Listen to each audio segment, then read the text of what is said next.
no equal to mention. You can see for yourself, let it have your attention. From the beginning, you'll see what you would have hated to miss. And the recapable moment, so keep dropping the hits. Turn up the volume, grab your favorite seat. So sit back right now and enjoy what's on screen. 58 live in the building. Best crew out there filming. 58 live in the building. Best crew out there filming. 58 live is the best in the business. Check out our live cast. You could be a witness. Whether swing of the bat or a strikeout at home plate. No missing the action. There ain't no wait. The commentary keep you valiant. Laughs and analysis of the competition. Posting offline statuses. 58 live pitches down. It's a score. In the red zone, tackle 7 more. You know it's a slam dunk. It's a shooting the score. You know the outcome. No defender can stop what's in store. 58 live at the helm is the best in. 58 live at the helm is the best in. 58 All right, ladies and gentlemen, welcome to our best game of the night here. 2023 Rising Seniors Georgia Junior Bowl presented by the Minority Coaches Association of Georgia. I'm going to get all those marbles out. Too many things going on in the old brain. Craig Chapman and Alex Schaefer. I hope both of y'all are doing well in this crazy world. We here. All right, I know you're here, buddy. We ain't got nowhere else to be but here. So it's good times across the board. So glad to have you with us. Sit back and enjoy getting things started here with this broadcast. Talk to me about these two teams and how everything plays out. Well, I'm really excited about this one because we've got some absolute studs all over the field here tonight. We were looking at some of the 24/7 recruits before the game, and, I mean, it's just stud after stud after stud. 4 stars, 3 stars, up and down, guys being recruited by all kind of colleges. We'll talk about them as the game goes along, but, man, it's going to be a really good one. You talk about best on best. That's what this game is here today. Absolutely. I mean, and, you know, we see the names on here. We've had a chance to call some of these guys, you know, throughout the year, but one of the things that you said, does a name stand out to you on this list? And the first one I saw was James Johnson of Douglas County. We got to see him. He is a phenomenal talent. Looking forward to see him. You know, we got to see him in the, you know, the state quarterfinals and the semifinals. So, you know, playing against this type of talent across the board won't be anything new to him. So it should be fun. All these guys, you know, as Paul Johnson would say, they come highly recommended. So it should be a fun afternoon of football here at Lakewood Stadium. Yep, it's going to be team commitment versus team dedication. It's the Rising Seniors Georgia Senior Bowl, and it's brought to you by the Minority Coaches Association of Georgia. We are Score 58 Network, going to be presenting the game. Coach Craig Chapman, I'm Alex Schaefer, Fire Marshal Bo out there putting out some kind of fire, I'm sure. And we got Robert Reed on site working the camera at beautiful Lakewood Stadium in the shadow of the Atlanta skyline, and this is going to be a great game today.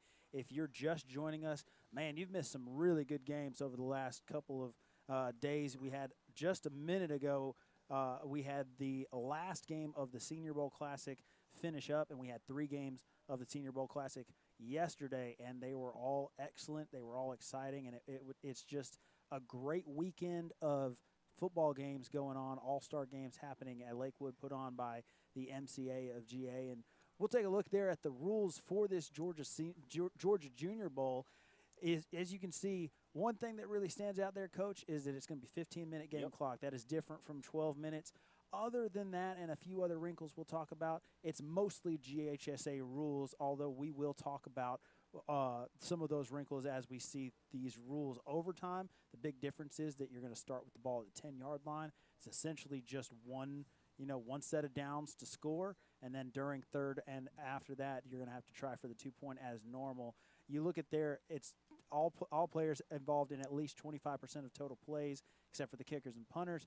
And these are thin rosters, Coach. You know, it's always kind of one of those things of how do you balance having depth versus making sure that you have enough, don't have too many so not everybody gets to get in. But then your special teams rules, you can't rush the punter, so it's basically a free kick on punts.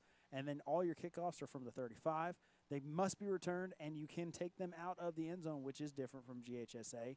There's no restrictions on field goal or extra points, which is different from what we had in the Senior Bowl Classic, where those were free kicks without rushes. But they can't line up over the center, which is standard GHSA rules. Onside kicks are only allowed in the fourth quarter and only by the losing team. We'll see how things go with respect to the onside kicking. And then you continue on through the rest of your rules. You can see there on offense, you have to use a balanced line. Can't have any unbalanced lines, no over tackles or anything like that. But other than that, it's business as usual for offense because, of course, offense gets all the goodies and all the good rules. Quit complaining. Now let's take a look at the defensive rules for this Georgia Junior Bowl, which we were looking at this before the game, Coach, and it's, I'll say, a point of contention between the two of us, to put it mildly. You have to play a 4-3, have to line up, kind of head up in pretty much each situation, and you have two coverages that you can play. That's different from what we had in the Senior Bowl Classic, where all coverages were available. In this one, it's two coverages. You can play cover 3 on first and second down, and you can play cover 0 on any down, but you must play cover 0 on third and fourth down and on any 2-point plays. You then also are not allowed to blitz. No blitzing whatsoever. Whether you're in cover 0 or cover 3, you cannot blitz. You can slant, but no twists are allowed on the defensive line. And inside the 10-yard line or on short yardage of 2 or less, the defense can go to a 6-man front if they want to. But that covers some 0. heavy restrictions on the defense in a game like this. But it's, we talk about it, the contention, all that kind of stuff, and we have a good time between us. But it's understandable for the most part, because when you come into games like this, we talk about it all the time in all-star games, the defense is going to have an advantage because so much of offense is about rhythm, understanding each other, getting that camaraderie and that building that trust within each other, timing, and things like that you really can't get a whole lot of in 5 days of practice or however long they have. And so try to limit some things defensively. I will say I'm not a fan of no blitzing when I'm in cover 0. That's a bit rough, but now it works both ways too, though. You can't blitz, but if you're on third down and you call a route with 5 guys out in the pattern, you still have an overhang player that you can help with. So if you wanted to double somebody, you could. But now that also takes away somebody. If the quarterback runs, then you're in trouble. Yep. So that's just one of those things where,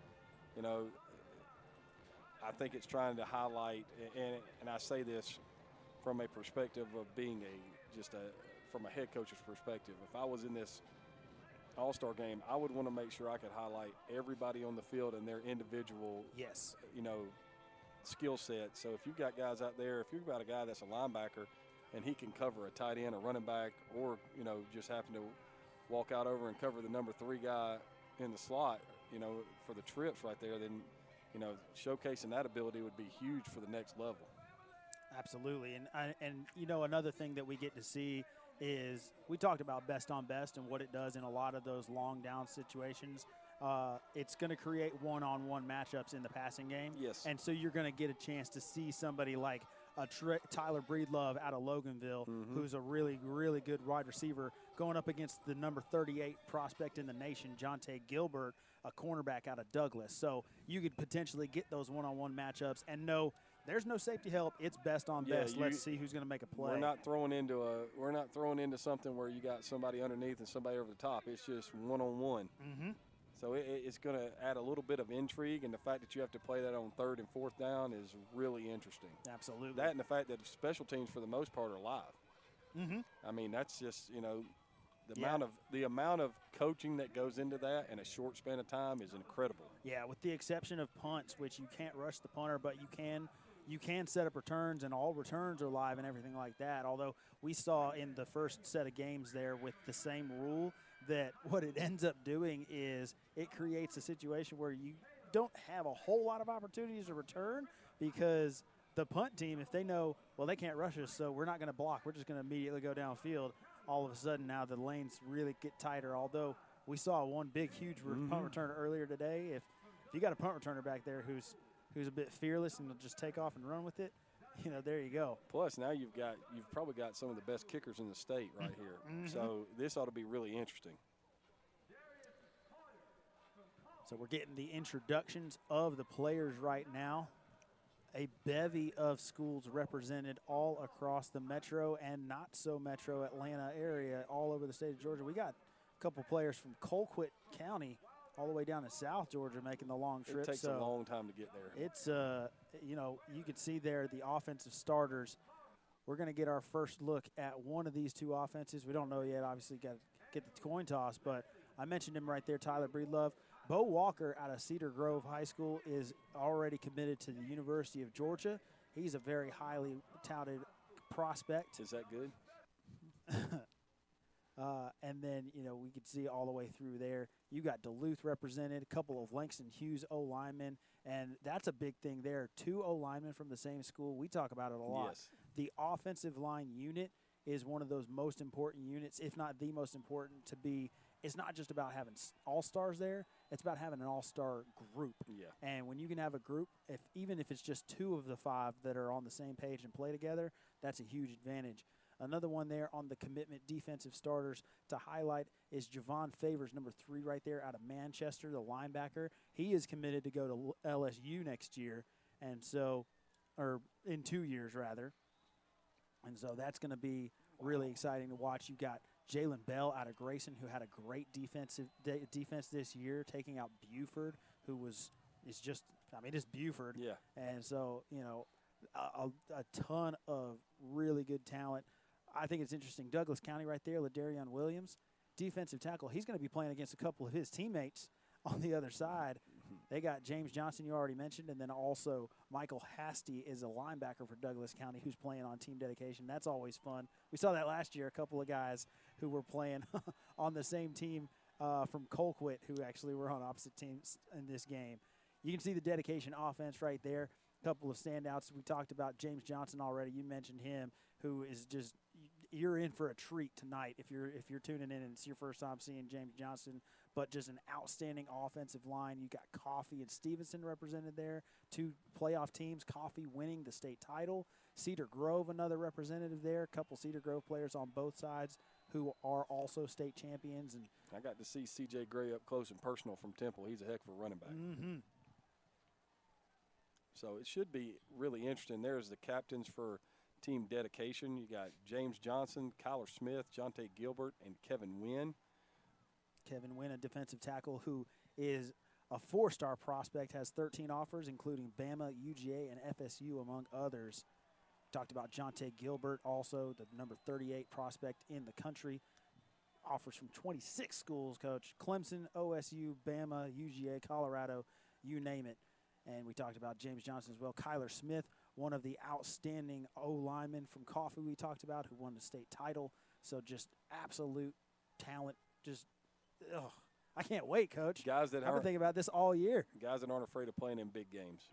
Absolutely. You can see there the captains from Team Commitment as well. Bo Walker, who we already talked about. Jalen Bell out of Grayson, who we talked about. Dylan Tarico, who is an outstanding linebacker out of Blessed Trinity. And Dontrell Glover, who is going to be making waves on the Langston Hughes offensive line this year and next year, and is going to be doing good things for Team Commitment, I'm sure, today with his teammate from Langston Hughes, Dontrell Glover, or excuse me,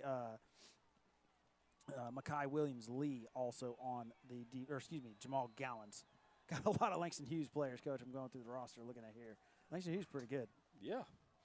There's a lot of good football played in the state of Georgia. And, I mean, it just shows up that these guys all have another year, which if you're coaching against those guys, that's terrifying.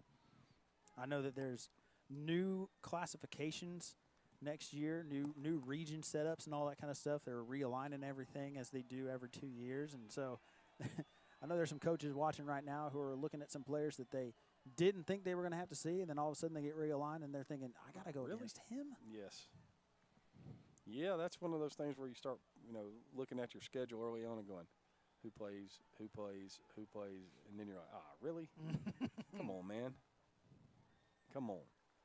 So getting ready for this Rising Seniors Georgia Junior Bowl here, and like you said, there's a lot of talent on the field, a lot of guys that have played in big-time football games. So it shouldn't take very long for the intensity of this game to get ramped up, Coach. Absolutely. And something that's noticeably different about this game versus the earlier games from the Senior Bowls, I go through 24/7 Sports and I pull up the teams and I look at who are some of these players in this game, these games that are highly touted and highly recruited and committed to different places.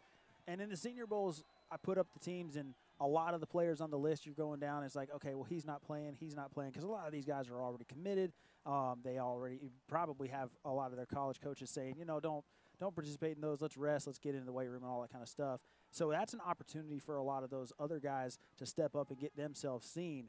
Whereas in this game, you go down the line with all of these teams that I have listed on 24/7 Sports, and it's like, oh, he's playing. Oh, he's playing. He's playing. It's all these guys that are all-stars that are trying to get themselves seen even more so, because nothing is guaranteed for these guys right now. A lot of those seniors already have their stuff set in stone, and so these juniors, they're wanting to get seen and get their names known against the best of the best. Because a guy like Jonte Gilbert, who went to Douglas, he's the number 38 prospect in the nation. But how many times is he playing against guys who are as good as the guys he's going to be playing against on Team Commitment? It's not an every week thing. And so now all of a sudden you get some tape against some really good players, you might start getting some more of those offers rolling in. And, I mean, that's one of the things. It's been a great event that's been put on for years, but it really showcases the talent in the state. Absolutely. And just like you said, you got guys that play on the same high school team that are playing against each other today. So you don't think that don't breed a little competitive fire in there? There's going to be some guys trying to have some bragging rights when they get to spring practice this year. I remember last year we had a pair of guys they were both D linemen, and they're both from Colquitt County. They were playing on opposite sides, and they, at the time, were both committed to Colorado to go play for Coach Prime. And we were talking about it last year when we were calling the game, thinking about, that's definitely it's a bragging rights going into the year for Colquitt. They're going to be talking about that all year, and then they're going to the same college, so they're going to be talking about that even longer. So that's a lot of fun for a lot of these guys.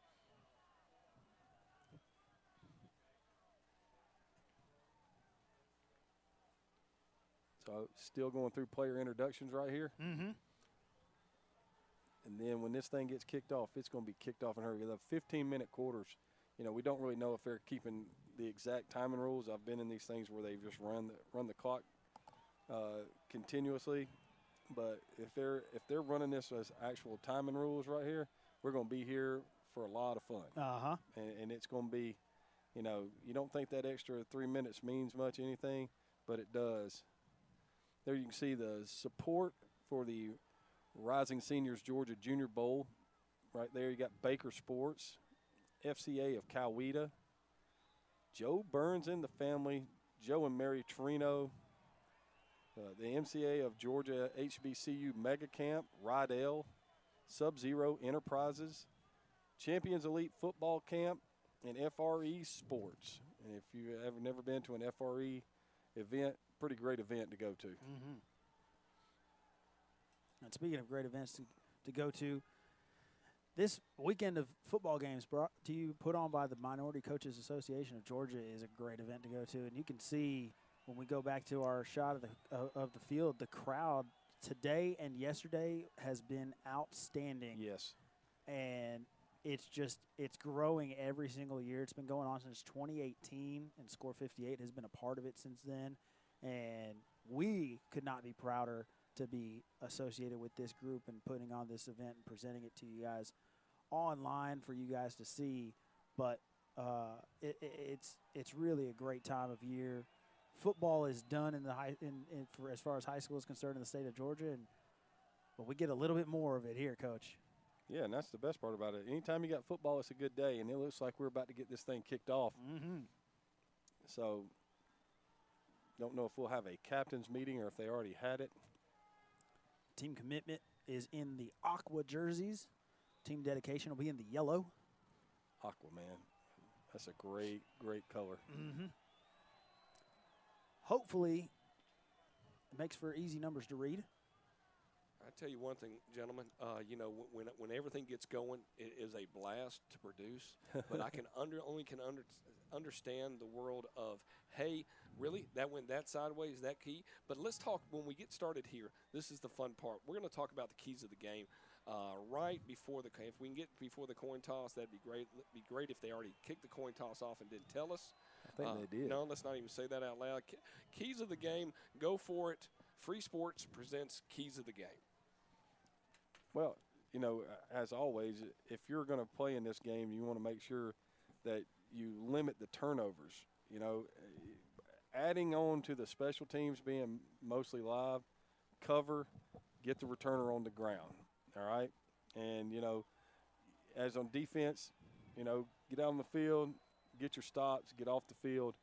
You know, as we always talk about, keeping the status quo. And then the communication and conditioning, you know, most of these guys played pretty deep into the playoffs, but it has been about a month since some of these guys have played. Oh, no, and it's going to be intense when it happens. Gentlemen, it is. I'm cutting you off because I'm going to let you go have some fun football. I'm going to go talk to an elephant about a mouse, and hope it works out for both of us at this point, ladies and gentlemen.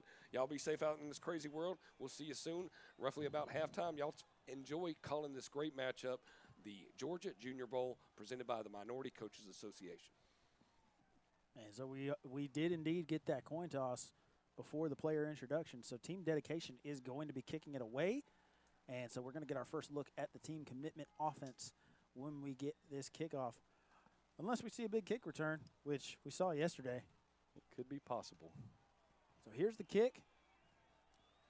It's going to be fielded about the 5 to the sideline, and a big hole crease down the sideline. Big block there at the midfield stripe, and a huge tackle made. Ooh, wow, with authority. I think that was number 12 for team dedication who made that hit, Braylon Jakes. Carver Columbus, and Jakes hit the brakes off of the return man for team commitment.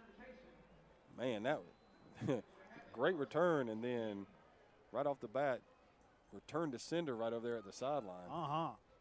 So 1st and 10 right here for team commitment. Ball is at the dedication 46-yard line. Gavin Owens, the quarterback out of Raven Gap, is going to hand it off to Bo Walker, the running back. Stiff arms a man away and has a crease, and he's going to get down the sideline and have a first down out across the 35 to the 34. And right away, we see why Bo Walker is so highly touted out of Cedar Grove. They know how to play a little football out there in Ellenwood, huh? Oh, yeah.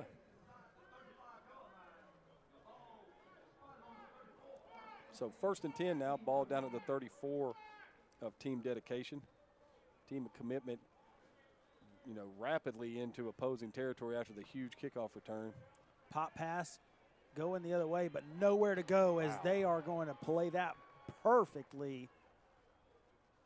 Number 44 and number 4 in on the tackles there for team dedication. That is Delante Overstreet from Walnut Grove and Michael Hasty out of Douglas County. And we do have a player down. Loss of 6 will bring up 2nd down and 16.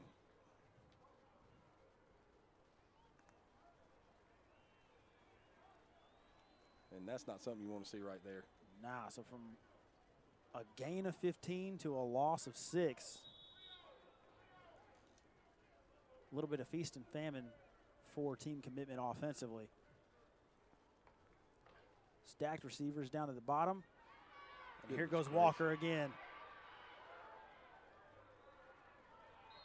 And that's another first down. I mean, just an explosion when he gets the ball out of the backfield.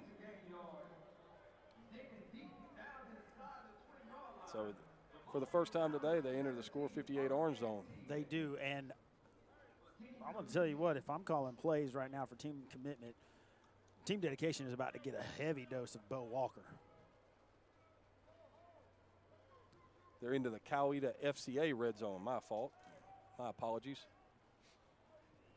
And commitment going with trips. Owens is going to move Walker to the trip side. They're going to go handoff weak to the boundary. And he just about got the edge, but is forced out of bounds by number 9, Braden Coe from Coffee.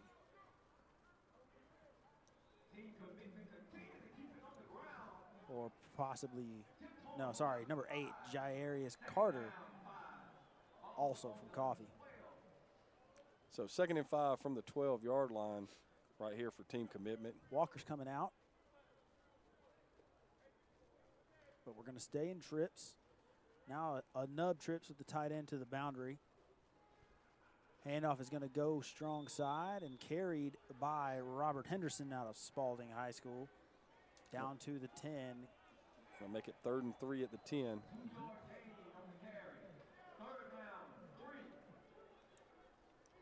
So our first look at the 3rd down defense for Team Dedication. Once again, they can only play cover 0 in this situation. No middle of the field safety help allowed. And out of trips now, the safeties are going to come over. Should be both safeties lined up over number 2 and number 3.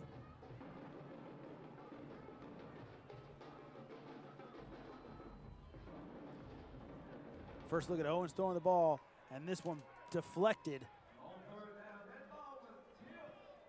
It looked like there was some confusion for the Team Dedication defense of how to play that one there with the trips. And get away with one there because the slant coming to the middle of the field was going to be wide open, and Team Commitment is going to have to settle for a field goal attempt here.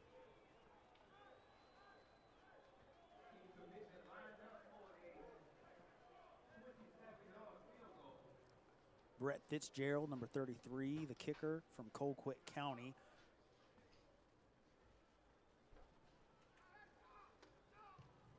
Kick is away.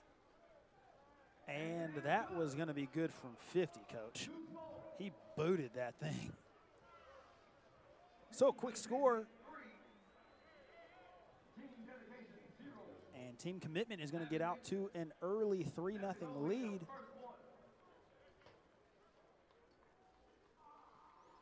So you got a 3-0 lead right here. And a really nice drive from Commitment. Started with excellent field position, and then a steady diet of Bo Walker getting 15, 8, and you know, if they can continue to run the ball that efficiently, it's going to be a good day for Team Commitment. I mean, that's a special running back right there. He just took the ball and exploded. And when we get it to you, we'll have the Baker Sports drive summary here after the kickoff.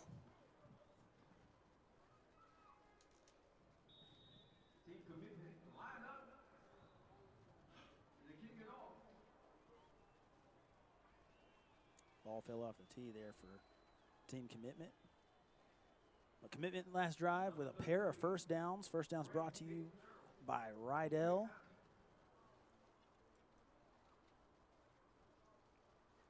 And Dedication awaiting the kickoff, and we'll see if they have an answer here after the early points from Team Commitment. Here's Fitzgerald to kick. And this one is away. Fielded at about the 5. Brings this one out through the middle and runs into his own man. And so this one's going to be out across the 30. That was Johnson on the return right there. Decent field position for Dedication. Not quite as good as Commitment started with, but still pretty good. 31-yard line is where they'll set up shop. They will be led by quarterback Nick Grimstead, number 15, out of North Cobb High School. In the backfield with Grimstead is C.J. Gray out of Temple, who you mentioned. Tight formation here for Team Dedication. They're going to go with the jet, trying to get the corner, but nothing doing on the edge. Gain of about 1 right there will bring up 2nd down and 9.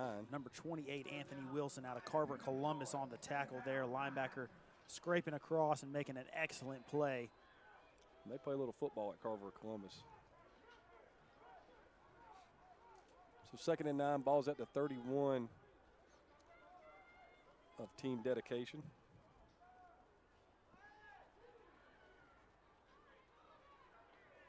Ball out quick. Gain of 4 right there. It's going to bring up 3rd down and 5. Now, Coach, we talked about the rules at the outset. We talked about things like blitzes are not allowed and onside kick rules and all of those things. However, there is an addendum there that all revisions must be approved by both head coaches, and we are not privy to any of those revisions if they have been taking place. So if there's a conversation before the game as we get an encroachment and going to get a first down out of it for Team Dedication, first down brought to you by Rydell, if there's been revisions, we won't know about them. So, you know, I don't know about you. I think it looked like a blitz to me, but it might not have been. Might have just been a read from the linebacker. But either way, I was pretty sure I saw a blitz on the first play. Goodness gracious. It's entirely possible that there may have been revisions. So if you're watching at home and you're thinking, I thought they said there shouldn't be any blitzing, and there's some blitzing. Well, you know, maybe there is. Coaches have a handshake agreement on that. Yep, 2nd and 12 coming up after the big tackle for loss. And Commitment is playing with a lot of energy right now.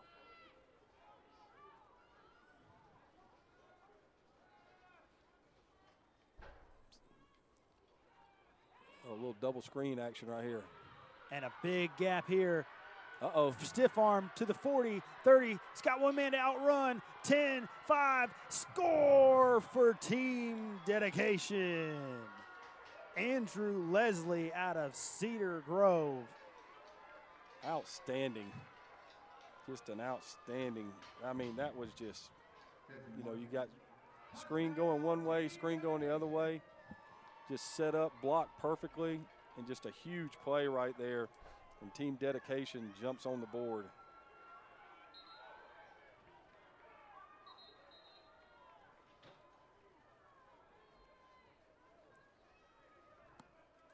And so from one outstanding Cedar Grove skill player to another, so far it's the Cedar Grove show offensively. And we got a timeout here. Timeout for Team Dedication. Coach, you talked about it. There's so many things going on when you think about the limited practice time that you have. You have so many operations that you got to work through and get ironed out. And it's so hard to get to all of them. And we saw right there that one of the operations that clearly was, you know, there was some miscommunication about was that field goal operation. Didn't have the right unit out there or prepared or ready. And that can happen to the best of teams when you have a big scoring play like that. Your field goal unit just isn't ready. And, you know, especially when you get into a situation where you got limited practice time like an all-star game like this. Well, I don't think he scored. I think they're saying he stepped out of bounds. Well, that would change things then, as it is spotted at the 2-yard line. So they have. We are into the Kiawita FCA red zone. And the handoff is going to go to Campbell. And Gray out of Temple. No, it's not. It's Michael Hasty out of Douglas County on the carry. So now we got it right. So you had the huge play to get them down inside the Coweta FCA red zone. Hasty takes it in from 2 yards for the touchdown. And now Team Dedication is up 6-3 with the point after attempt pending right here. Point after touchdown is going to be attempted by Jonathan Rodriguez out of McEachern High School. Johnson will hold.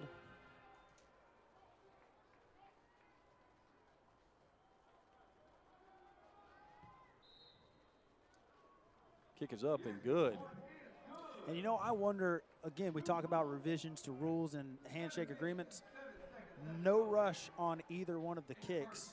I mean, we had one guy kind of come off the edge and then feint there, but on the first one, but no even real attempt at a rush. Yeah.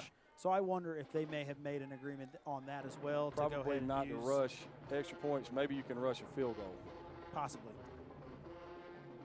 So Team Dedication getting ready to kick it back to Team Commitment. We've had scoring drives to start off for both. Looks like we're in for a pretty fun game right here, Coach. Absolutely, and we kind of missed it because we thought it was a touchdown, but that big catch and run did give Team Dedication a first down, brought to you by Rydell, as they got into the Coweta FCA red zone. And Rodriguez is on to kick this off and give it back to Team Commitment.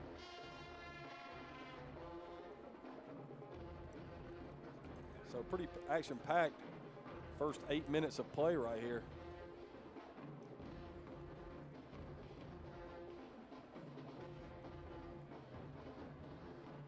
going to go into the end zone and out of the back of it. No return. Now, again, GHSA rules say a ball in the end zone cannot be returned. However, in this 2023 Rising Seniors Georgia Junior Bowl, that is not the case. If the returner wants to take it out of the end zone, they can do so. But I wonder if we'll see that. Yeah, I'm sure we will before the night's over. So you get your first look at, in an extended period where, team commitment had the short field after the huge return on the first kickoff. So now we get a chance. They're going to have to go 80 right here to answer. And it'll be interesting to see how the rotations start.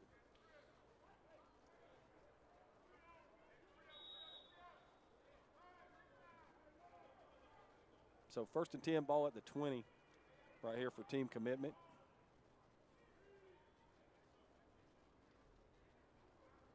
And 12 men on the field is not a penalty, apparently. Do not call that. Not in this game. That's fair. Here goes Walker. And just loses his footing as he squeaks through the hole there, but it's still a gain of Coach, it's a gain of 5. Yes, on it is. On a play that he stumbled at the line. It's officially a 4-yard gain.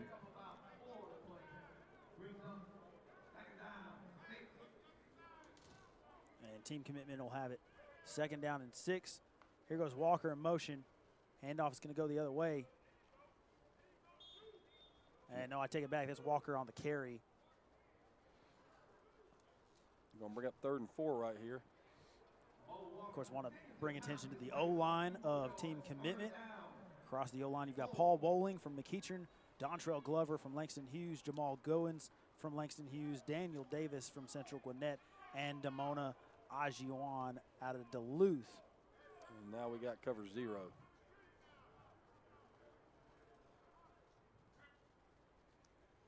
So 3rd and 4 right here.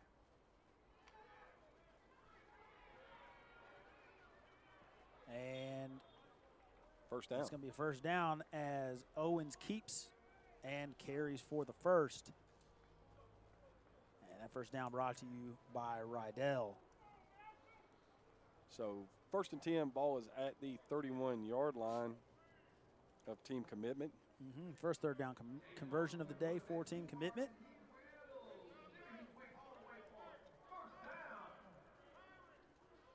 So 1st and 10 from the 31, trip set. Play action, Owens is going to go far side of the field. This one's incomplete.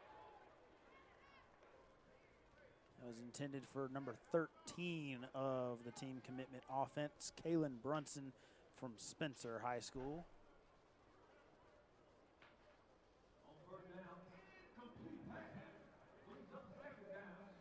So you got 2nd and 10.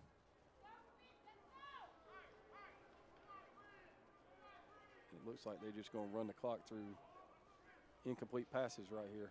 Either that or somebody didn't stop it. Got him. Walker in the open. Ooh. Makes a man miss.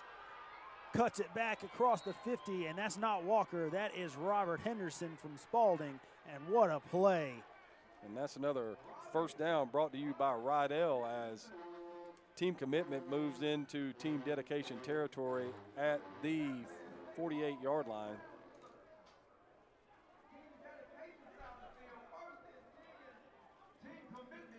And this game right here, Coach, is going to be a lot of fun. Yes. There are people running around out here that should already be playing on Saturday. Yes. I mean, that move he put out in the open field right there was pretty special. Got a tray set with the tight end, and a handoff goes for about 2. So that'll bring up 2nd and 8. And that's Henderson again on the run. 2nd and 8 at the 46-yard line now.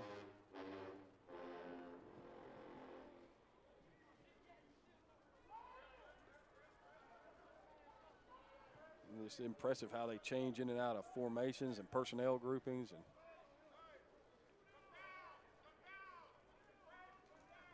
staying with the tray look. right down Deep the shot seam. down the seam. Caught, spun out of the tackle, and is going to go in for the score. DeMarcus Horn from Spencer High School goes the distance.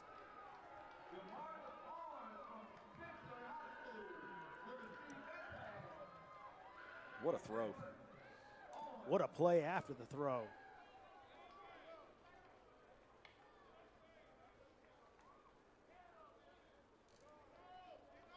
And Team Commitment answers with a long touchdown of their own.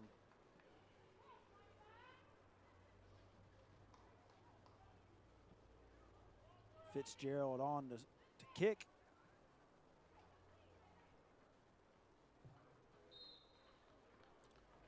Kick is away and is good. And Team Commitment takes a 10-7 lead here. As time winds down in the first quarter, you can see a great shot of the crowd there.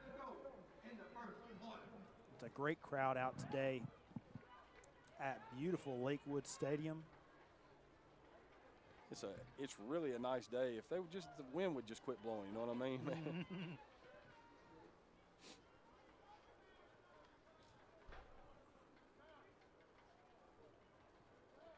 So Team Commitment getting ready to kick it back to Team Dedication, and this has been fun to watch. It really has. The speed on the field is unbelievable. Both offenses have been in sync. We've had 3 drives. We've had 3 scores.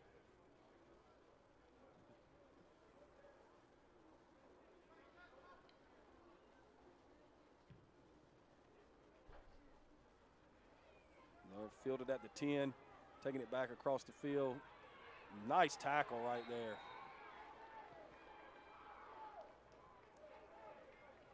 Man. And that's a name we've called a couple of times, Anthony Wilson out of Carver, Columbus, making another big play for Team Commitment. So it's at the 20.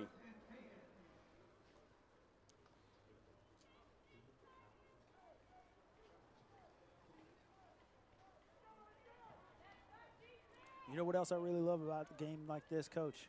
The pace. It's best on best special teams, too. Yes. You're getting starters on kickoff. And Team Commitment going to jump on that one and get the encroachment, our first penalty of the day, if I'm not mistaken. So free 5 yards, 1st and 5 now for Team Dedication. Here's the quarterback keeper pop pass, nice. RPO. It's going to be a first and a little bit more. So that first down brought to you by Rydell right there brings the football up to the 33-yard line, 1st and 10. Braylon Jakes on the catch and run. And what a great job of finding him by Grimstead.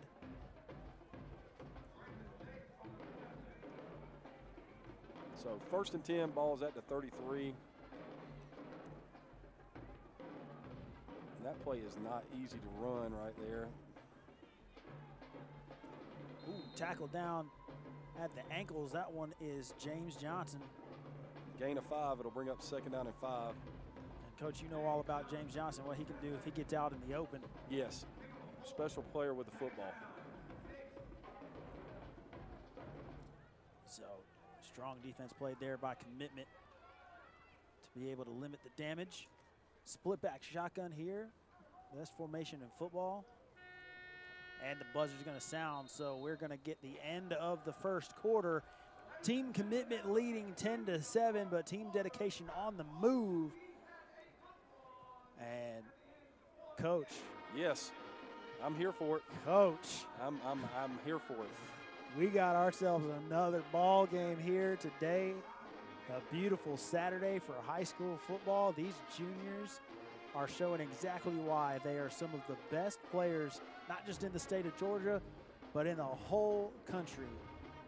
Yeah, if you play high school football in the state of Georgia and you receive recognition, you can count yourself as one of the best football players in the country. Mm-hmm. You know, for the longest time, it was always talked about in terms of recruiting. It was always talked about the big 3: Florida, Texas, California. But I think I would wager that over the last decade and a half or so, it's not a big three anymore. It's become the big four. Georgia has put themselves in that conversation with all the talent in this state. And here's the Sub-Zero Enterprise game summary at the end of the first quarter. As you can see the stats right there, Commitment with 49 rush yards, 67 pass yards for 116 total, while Dedication has 1 rush yard, 75 pass yards, and 76 total yards. No turnovers in a 10-7 game. And I mean, just efficiency, speed, fun to watch. And I think that 1 rushing yard is about to change. And it did. And that'll be another first down brought to you by Rydell.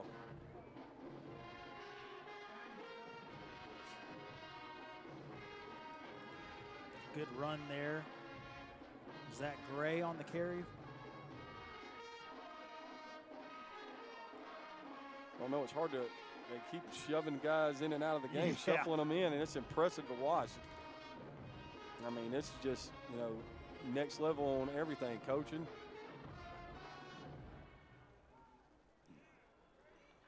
And that 1 is going to change again, but not the way the Team Dedication wanted it to. Not that- Tackle made with authority by Dylon Womack out of McEachern.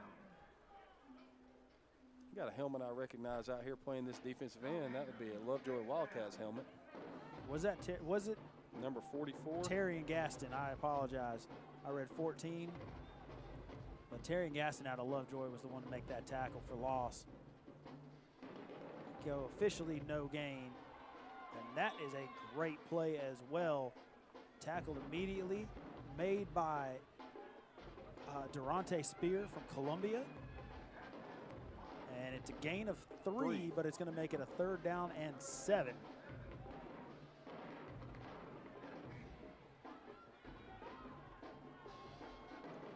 So cover 0, rolling right, Wide looking open. to the sideline, got it, and incomplete. So Andrew Leslie out of Cedar Grove, who had the big catch and run earlier, unable to secure this one on 3rd down. You think they punt? You think they go for it? I don't know, Coach. I mean, the way that this one's going, They're going for it. it feels like stops are going to be at a premium in this game.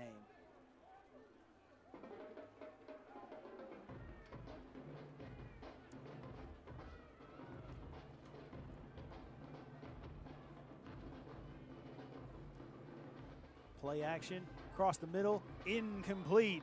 And it's going to be a turnover on downs intended for James Johnson out of Douglas County. And Team Commitment defense is going to hold.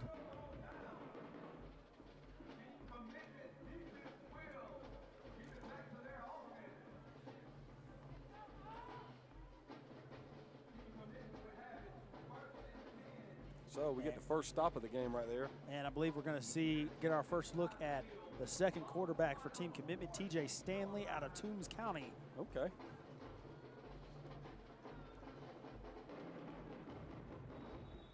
So it'll be 1st and 10 at the 46-yard line. What a move to the outside. Goodness gracious. First down and a little bit more. That's another first down brought to you by Rydell right there. Moves the ball down to the 34-yard line of Team Dedication. You know, I know that they've kind of gotten away from it a little bit in the Kirby Smart era. Georgia isn't quite the running back factory that they used to be under Richt, but with Bo Walker heading there in a couple of years, oof, they're in store for a good one in Athens. He's going to take it again. He's going to gain 4, and that'll bring up 2nd down and 6. He got hit at the line of scrimmage, Coach. He did, and he got 4 yards. That's one of those things where you jump up on the sideline and say, yeah, nice play, and then you look up and, how's it 2nd and 6? So 2nd and 6, ball down to the 30-yard line of Team Dedication. And right now, Team Commitment is pretty much doing what they want to do on offense. They are.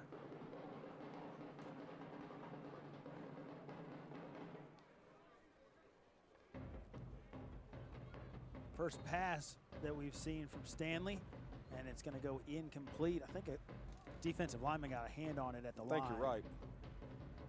That one was intended for DeMarcus Gardner out of Cedartown.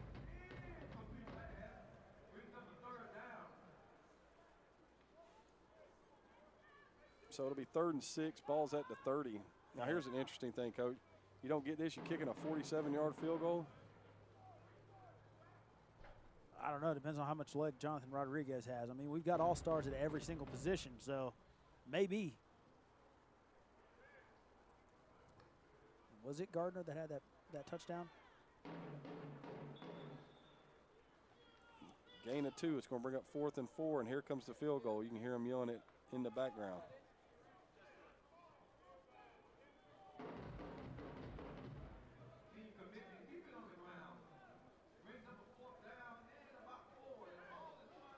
Forgot to write it down, Coach. Do you remember who had that touchdown catch for team commitment? I do not. It was number 11. That sounds right. DeMarcus Horn. So here's Rodriguez for the kick. Or excuse me, no, it's Brett Fitzgerald. Goodness gracious. Coach, where did he kick that ball from? 47 yards, man. Team commitment increases their lead to 13-7. Fitzgerald with his second field goal of the day. That was a bomb. You remember on the extra point where I said he hit? No, that was the first field goal. His first field goal, you said it would have been good from 50. Well, that would have been good from 60. Yeah. So to answer your previous question, yes, I am going to kick a field goal from there. Yes, I am. And you know Fitzgerald's on the sideline over there saying, I didn't drive 9 hours up here just to not kick. Of course not. Come on now. Dudes from Colquitt County can kick that.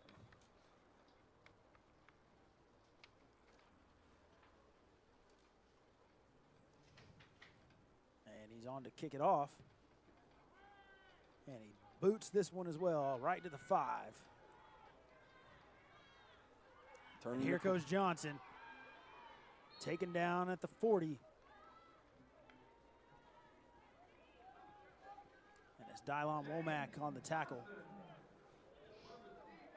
So that's what I meant when I said his name earlier. Yeah, so team dedication will take over 1st and 10 at their own 42-yard line with 7:36 remaining. I'm having to run this clock to catch up, man. They pretty much decided they're not stopping it until it's a change of possession. And then So as soon as the ball is spotted, they start it. So the good return by Johnson out of Douglas County is going to set them up with excellent field position, 42-yard line. Speed option. Nice run. Very well played, but, I mean, 7 yards for Johnson right yeah, there. Johnson, it's crazy. You talked about it before. It's one of those plays where he's got the kind of speed that the linebacker played that really well, and you think, all right, cool, good stop. And it's 7 yards because his burst is just unreal. Quick throw. And well defended by team commitment. Gain of 1 will make it 3rd and 2. I believe that was LeBron Upshaw out of Spencer on the tackle.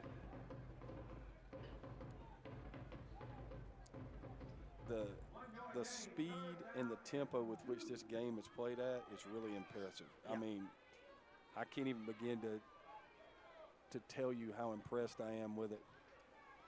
First down for team dedication. And that will be another first down brought to you by Rydell. Michael Hasty on the carry, had the touchdown early. Hasty or Hasty, Coach? What you got? I said hasty. That was what the PA announcer said. Well, if it's not, I would make it Hasty because it's a good football name. Taking the shot and very nearly intercepted. Yeah, I thought he was going to get get again. Anthony Wilson. Yeah, they play a little football at Carver Columbus as well. Yeah, they do.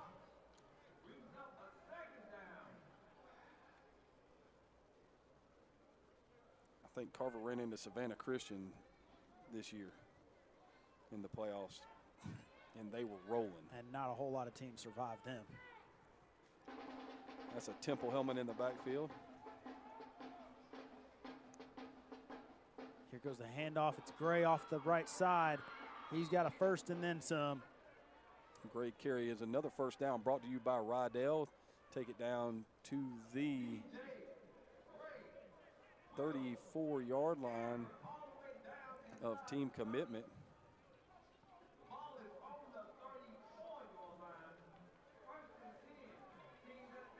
And this is a great drive right here by team dedication.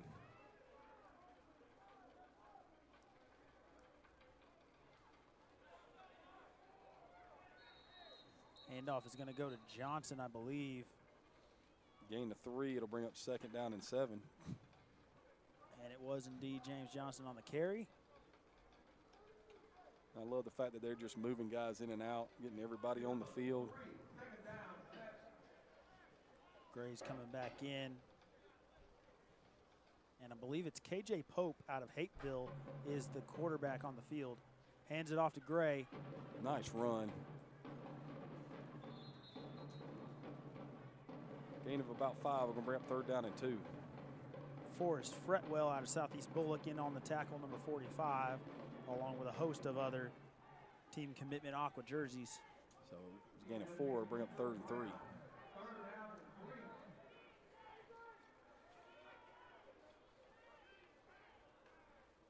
Handoff cuts outside, makes one miss. He's got the first and then Ooh. some. What a move, but way to stay with it. Number 88 there on the outside, Jay Odoms from Mary Persons. Looked like he was going to have his ankles broken by Michael Hasty, but I know did him a too. great job of staying with it. And that first down is brought to you by Rydell.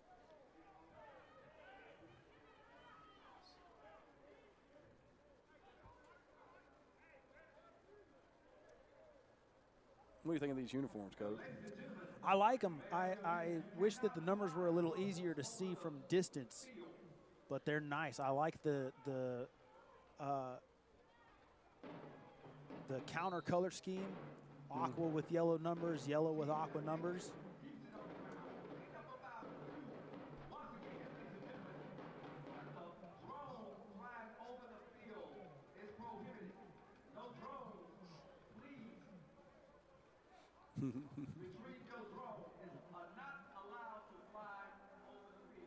There are no drones allowed, Robert.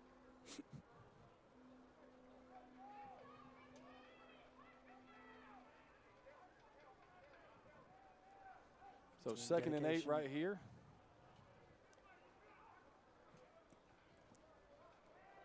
Rolling out, deep shot into the end zone, but incomplete. And there's a flag down, though. This isn't going to be in the area of defensive holding. Dedication trying to get that one to Andrew Leslie out of Cedar Grove. So that'll be half the distance. It'll move it down to the 10. Make it 1st and goal. You know what, these jerseys would be perfect for a night game. Yes. The sun is what makes it difficult to see the numbers. And team dedication has entered the Coweta FCA red zone. And that first down is brought to you by Rydell.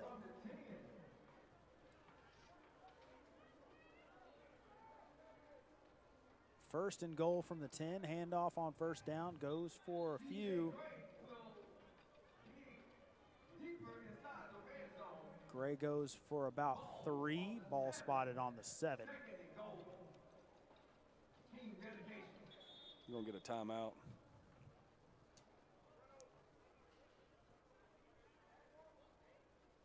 Team dedication will call a timeout. 2 minutes, 7 seconds left to go in your first half. Coach, you know the difference between North Cobb and Hapeville colors? North Cobb is orange, white, and navy.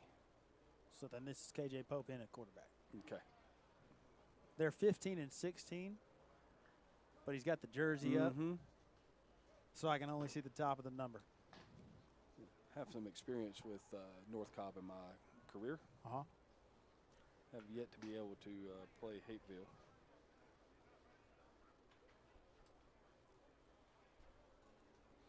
So that was one of those things that I actually had some knowledge of that I could help you out with, Coach. Not too much. I just normally sit here and run the clock while you handle all the heavy lifting. Which is not good because I'm not strong. So coming back out of the timeout, it's going to be 2nd down and goal from the 7. Team dedication trying to steal some points here at the end of the quarter, end of the half. After doing a good job of holding, after giving it up on downs and, holding that, to the field goal, got a chance to take the lead, speed option. And Pope is going to keep it himself, and he's going to get popped for his trouble.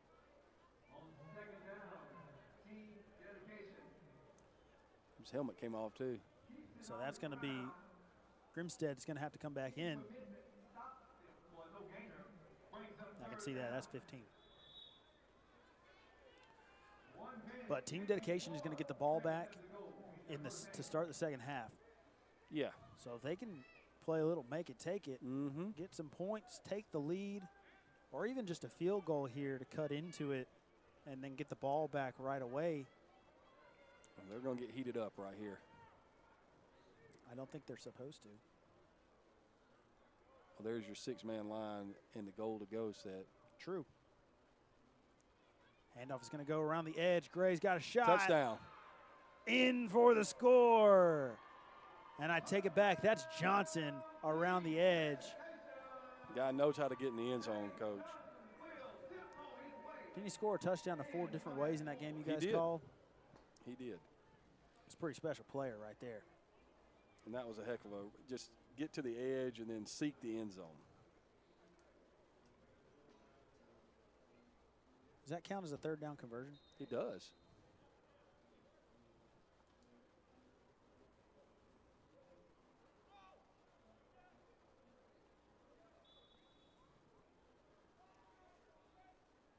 So point after attempt right here.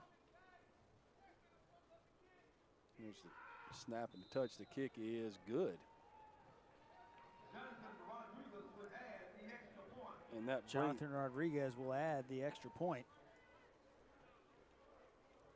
That brings your score to team dedication 14, team commitment 13, and what has been a great first half to watch. Absolutely.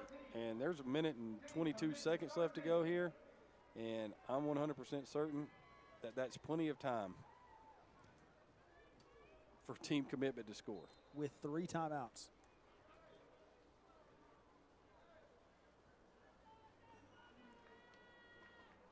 So team commitment, their first kickoff return almost went to the house. It did. And look who's back there. Old Bo. I wouldn't kick it to him. You got Bo and you got Henderson, who have both been dynamite out of the backfield today. So and that is who do we kick it to? Out of bounds seems like the best place. If you can kick it into the end zone, I would do that. Although, with the ability to take it out of the end zone, that's no guarantee of a touchback. Uh-oh. Here goes Walker. Uh-oh. He shrugs off another tackle. The guy down. And he's going to go out of bounds at the 40. And it was Rodriguez who ended up forcing him out. Hey, remember that part about don't kick it to that guy? Yeah, I remember that part. I remember we played Langston Hughes one year, and they had a guy who was all-world everything. And they had 2 returners back, and we said all week long, do not kick it to 3. Do not kick it to 3. Do not kick it to 3. And they had a big fireworks show or whatever it was, smoke all over the field right at the start of the game. We kicked it off. He kicked it right to 3, and he ran it back for a touchdown. There you go.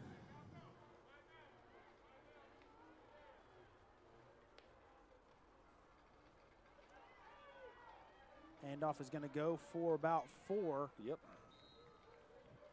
It's TJ Stanley from Toombs County still in at quarterback.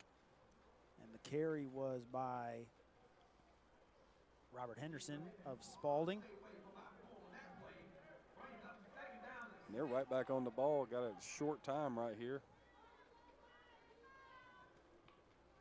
Here comes some heat. And incomplete.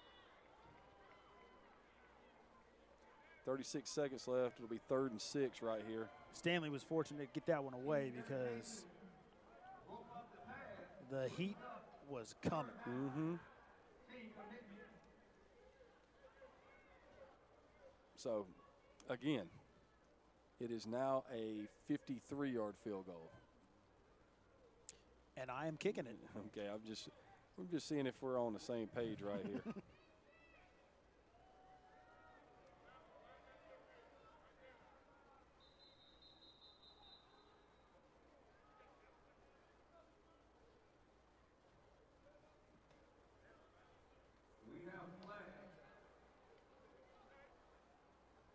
Are we going to get our first illegal substitution of the day? On the defense. And now, if they gain nothing, it is a 48-yard field goal. Mm-hmm. Although it's 3rd and 1, and you know that team commitment is looking to convert here. Split back shotgun. They started the clock.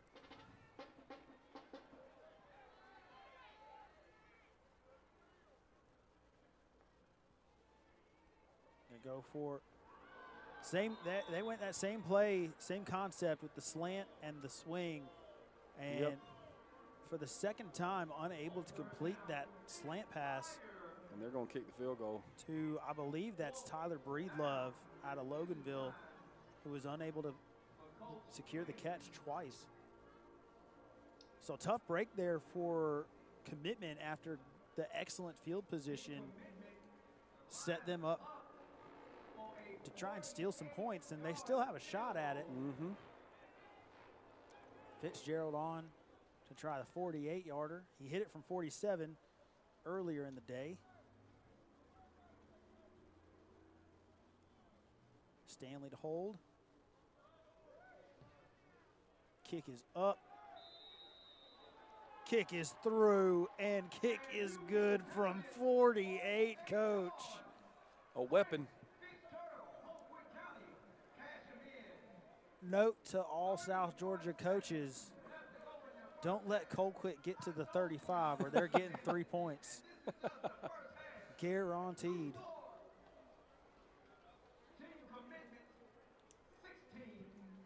So you got team commitment 16, team dedication 14. There's 28 seconds left to go in the first half. And now we get back to watching the kickoff return again. Most exciting play in football, Coach. It's my favorite play. Have I ever told you that? Can I tell you how much I want to be sick every time we kick off? Uh-huh. I didn't say that I don't also want to be sick. Love a kickoff.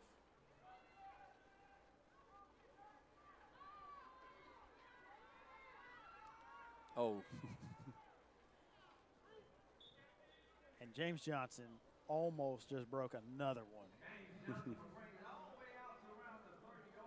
So it'll be 1st and 10 at the 30-yard line. What do you think right here that team dedication is going to do? Are we going to half, or we got one timeout left for team dedication? Well, I would say that I think that they're going to take a shot here, and the reason why I think that is because you don't normally get like a huddle like that and talking to everybody without having something in mind. And we want to thank you all for our support, our 2023 sponsors, as you can see there on the screen. Coweta Fellowship Christian Athletes, FRE Sports, Sub-Zero Enterprises, Baker Sports, Rydell, MCAof GA, HBCU Mega Camp, and Champions Elite Football Camp, as well as Joe Burns and the family, and Joe and Mary Trino.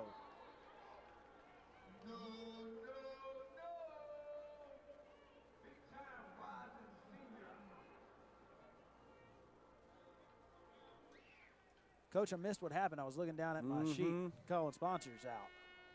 That's going to go to the half. It was a half roll that ended up in the quarterback getting rolled. So we go to halftime here with your score. Team commitment 16, team dedication 14, and in what is quite frankly one of the best first halves of an all-star game I've ever seen. Makai Williams-Lee out of Lakeside High School in DeKalb with the sack on that play to end the half with team commitment up 2 points. And Coach, you know, we've called enough of these games together to know you get a little bit of explosion early, defenses start to settle in a little bit, and then after maybe a couple possessions in the second half, all of a sudden the wheels come off and the offenses start to explode down the stretch. Well, if the offenses explode anymore in the second half, we're going to have a 42-38 or a 45-42 kind of game. Well, and that would be okay, gentlemen. And that's the nicest thing. This rising senior experience with the Georgia Junior Bowl has been going on for quite a while. Would you agree with that, Craig? Yes. How far back are you going to say? It's been a minute. 2016? Yeah, easily on that part. We've had an opportunity to do the last 3 games here on Score 58 Network. Appreciate the Minority Coaches Association reaching out and having that. We get an opportunity right now to really talk about going into your senior year. And I want Alex and Craig, y'all kind of, and I'm going to ask you some questions. Give me some ideas of what you think going on, what we can expect with a new regions across state of Georgia. And these seniors playing so well right now. And, you know, when you look at the rosters and how everything breaks down, talk to me. First of all, Alex, what do you feel about the reclassifications and going all the way back and getting rid of 7A and just sticking with 6A? Go ahead. Well, it's interesting because I think that 7A was necessary for those top teams at the top end, but after a few years of it, it became clear that it just wasn't enough across the entire classification. So they go back to the 6A, and they're going to go with the split, I believe. Is that right? They're splitting 6A? The answer is I love when you ask a question, and I'm like, yeah, I'll agree with you. I'll ask my people to get to your people. And you don't ask questions, buddy. I'm the only one asking questions on this part. It's called the check down, man. I'm just messing with you.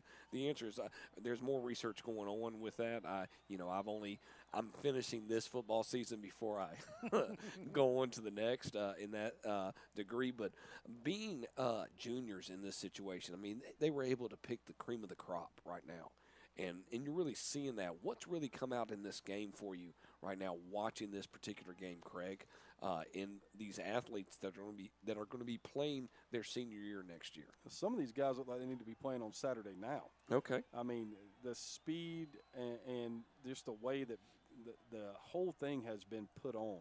I was commenting to Alex that the pace and the tempo of the and that's what they really inspire here on within the Georgia Junior Bowl, Craig. I mean, these 3 practices, I had a chance to really sit down and watch the practices on film. We were able to film them through drones and through elevated cameras. They used Lakewood Stadium. They used Walton Athletic Complex, Darrell High School to get all of the practices in, and then they're busting them from one point to the next. Very organized, very, hey, we're gonna go as fast as we can and as hard as we can in the time that, and there were 3-hour practices. Well, 10 to 1, 2 to 5. Go ahead. And you know how I feel about practice has got to be like the game. It's got to be, what you do on Monday through Thursday, or in their case right here, Wednesday, Thursday, and Friday to get to today. It has to simulate the game. So when you get to the game, you just play. And, just watching what they're doing on the field right now, you can see that that's the way it's been conducted. It's impressive to watch. It really is. Craig, Alex, your thoughts? Well, I got to shout out the coaches on this one because, like Craig said, the operation has been so smooth and the pace of play is so quick that you've got teams that they practice 5 days a week and they're practicing the whole year, and by the end of the year, they're not running as smooth as these guys have done after 3 practices, and that's a credit to the coaching staffs for both of these squads to be able to get the buy-in and get these guys to know where they're supposed to be, have those operations really tight and precise, and that's a credit to the coaches. And you love looking at these two head coaches. And you talk about backgrounds with both of these coaches. Douglas County and Langston Hughes both representing. You got commitment with Coach Williams out of Langston Hughes and Coach White with team dedication. Pretty amazing in that background and where they ended up in the year itself to be able to deal with that. So pretty amazing across the board just to know when you talk about coaches and what they're putting themselves through in that direction. Let's get some sights and sounds of the band. We're going to come back roughly about 5 minutes from now and then talk a little bit about the halftime stats and the keys to the game for both of these teams going into the third quarter.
ladies and gentlemen, getting ready for the second half of play.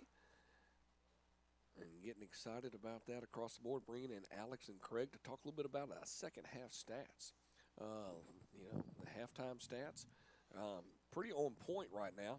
Haven't seen something that balanced since I got on the scales in that part. So, I mean, pretty interesting. Talk to me a little bit about what really surprises you or doesn't surprise you about this game. I've got one. Let me see if y'all can get it correct.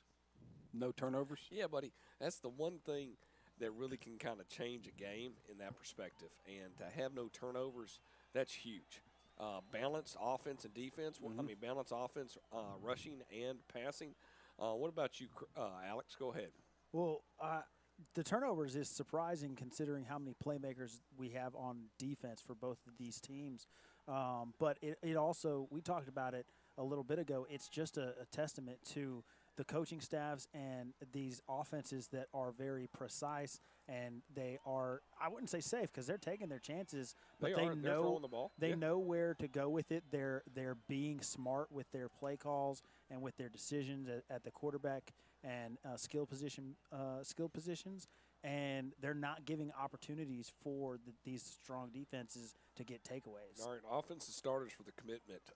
Alex, who really steps out in your mind, who really kind of made a push going into their senior year right now? Well, Bo Walker, we talked about him at the outset, and I'm surprised that they didn't rely on him more. I mean, we saw how explosive he could be off of that initial drive, and then they kind of got away from him a little bit. I mean, this is a guy who had almost 130 yards and 2 touchdowns in the state championship game, and he is – to me, he's been the most impressive player on the field for both teams, and we have not seen enough of him for commitment. I think if they want to really pull away in this one, they need to get a heavy dose of Bo Walker in the second half. All right, what about you, Craig? Talking about the offense from the dedication, who has really stepped up in your mind looking at their starters, but maybe somebody that didn't start that came off the bench that has really Well, they've done a really good job of involving James Johnson in about any way you possibly can. I thought both quarterbacks have played well. Grimstead did a nice job up there. I think C.J. Gray has flashed a little bit, but they've been able to do some stuff on offense. They've had a couple of drives or they had the one drive where they didn't convert on 4th down, but they also had a pass that was dropped in there. Their biggest thing right now for team dedication doesn't have anything to do with offense. They got to figure out a way to stop Bo Walker. All right. When you go into commitments defense, there, Alex, who's really stepped up as well? Well, it's really been impressive to watch them how they play up front. They have risen to the challenge of answering the running attack of dedication, and they've limited what dedication wants to do. They've broken off a few here and there, but consistently they've been playing really well against the run, and it's the front seven that is to thank for that. I mean, you look at the starters, and we didn't really have much of a chance to talk at the beginning of the game. It was moving fast, and then they had no when you don't have the good old-fashioned coin toss, you can't get that slow burn in there. There's not a single player from the same team on this starting offense, our starting defense. Yeah, and if that's pretty awesome to watch them interact and be able to rely on each other and come together that quick. Your thoughts? And one name that really stood out was Anthony Wilson out of Carver, Columbus. All over the place. And I think what's really impressive is that he's been all over the field, but as a linebacker, again, it just speaks to the front four that they create opportunities for those linebackers to fly around and make plays, and Wilson has certainly been doing that. Any thoughts about the dedication defensive starters there, Craig? Their DBs have played exceptionally well. They gave up the one big pass play that was off of a screen, which was more really about the way it was blocked. But, they've done a really nice job in the back end, and I'm just going to go ahead and be honest with you. Right now, it'd be hard to judge their front seven because Walker just makes everybody look slow. I mean, he makes cuts and gets to the edge faster than, a lot of the running backs I've seen on Saturday. He makes cuts and he gets gone. Yeah. And it's impressive to watch, but that's their chore in the second half, to shore up the run defense and then to make sure they keep playing solid on the back edge. All right, well, let's get ready for this second half of action here. The Minority Coaches Association, Rising Seniors, Georgia Junior Bowl. That's commitment versus dedication. I'm Bo McMichael with Craig Chapman. and Alex Schaefer, bringing it to you live here on Score 58 Network. Gentlemen, enjoy the third quarter. I can tell you've enjoyed the first two quarters. Both of y'all are just smiling from ear to ear. Who needs a bowl game when you're here at Lakewood Stadium? This is live, better. I know, live from Atlanta, Georgia. Gentlemen, take it away. That was the Sub-Zero Enterprises game summary for our first half right there. And as you can see, as Bo pointed out, pretty balanced in the stats right there. So it'll be really interesting to see what we have here in the second half and what changes are made on the defensive side of the ball right here. Well, and one of the names that went unsaid that has been really an X factor for team commitment and is really the difference in this game is Brett Fitzgerald. 3 field goals, 2 of them from more than 45 yards, and his leg is the reason why commitment has a lead right now. Dedication, you mentioned it, has been playing really strong defense in the back end, which has limited what commitment wants to do, and it's been forcing those fourth downs and been forcing those stops. But then you got Fitzgerald, who can still get you points even when you get stalled out, and it's the difference in the game right now. They haven't been cheap. That's what I'm saying. No. His field goals have not been cheap. Dedication's going to start off with the ball at the 30-yard line after a decent return on the kickoff. It'll be KJ Pope who will be in at quarterback for them.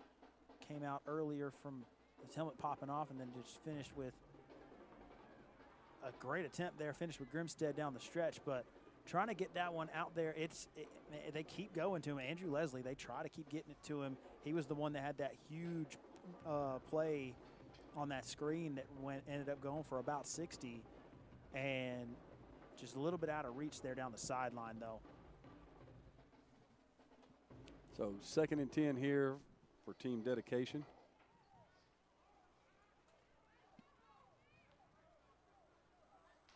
Get some changes taking place right there. Talking to the running back. Running back in is, I believe that's Hasty. I'm going to go with the quick hitch and hook and ladder. And they would have been better off just taking the hitch. I'm not so sure everybody knew what was going on that play. That was Johnson that they were trying to get it to, and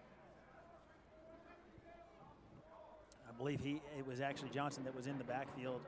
But, you know, Coach, I'm not a huge fan of a play like that in the boundary. Yeah, because the idea on that is you're wanting to get Johnson out in space. Now, obviously, nice play there and a big hit over the middle. Leslie was hammered by number 8 of team commitment, Jace Davis from Mary Persons. And we're going to see our first punt of the day, Coach. Wow. Yeah. That play was open. The hit jars the ball loose, sends it to 4th down, and we, like we said, get the first look at a punt today.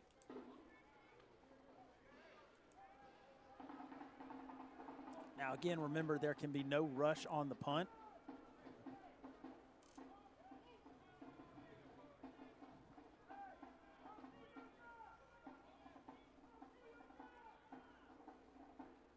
Skips this one to Rodriguez, but he's just going to take his time, let his coverage team get downfield. This one's kicked and hits and bounces. Very nearly hits a team dedication, or excuse me, team commitment player, but it's going to end up getting downed. And did you see who they had back there ready to field the punts? Is that Walker again? Walker and Henderson. Yeah. Not something you want to mess with right there. Might have been sitting there saying, you know what? So 1st and 10, ball is at the 30-yard line right here, team commitment.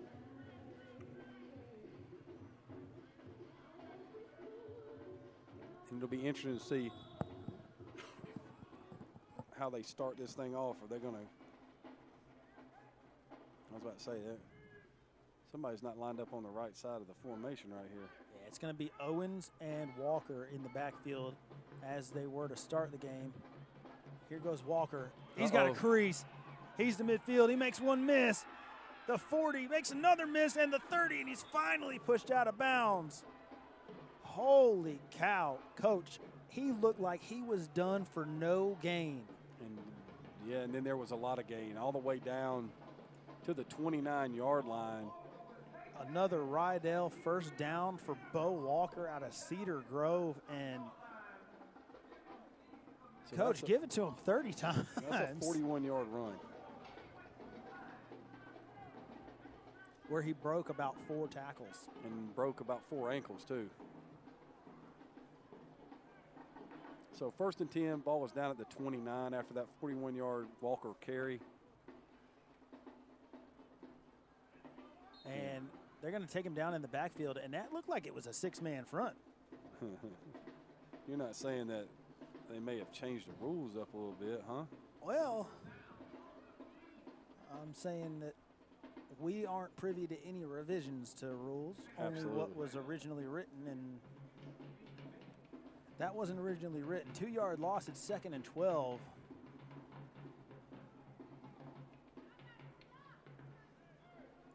And I mean, just interesting right there.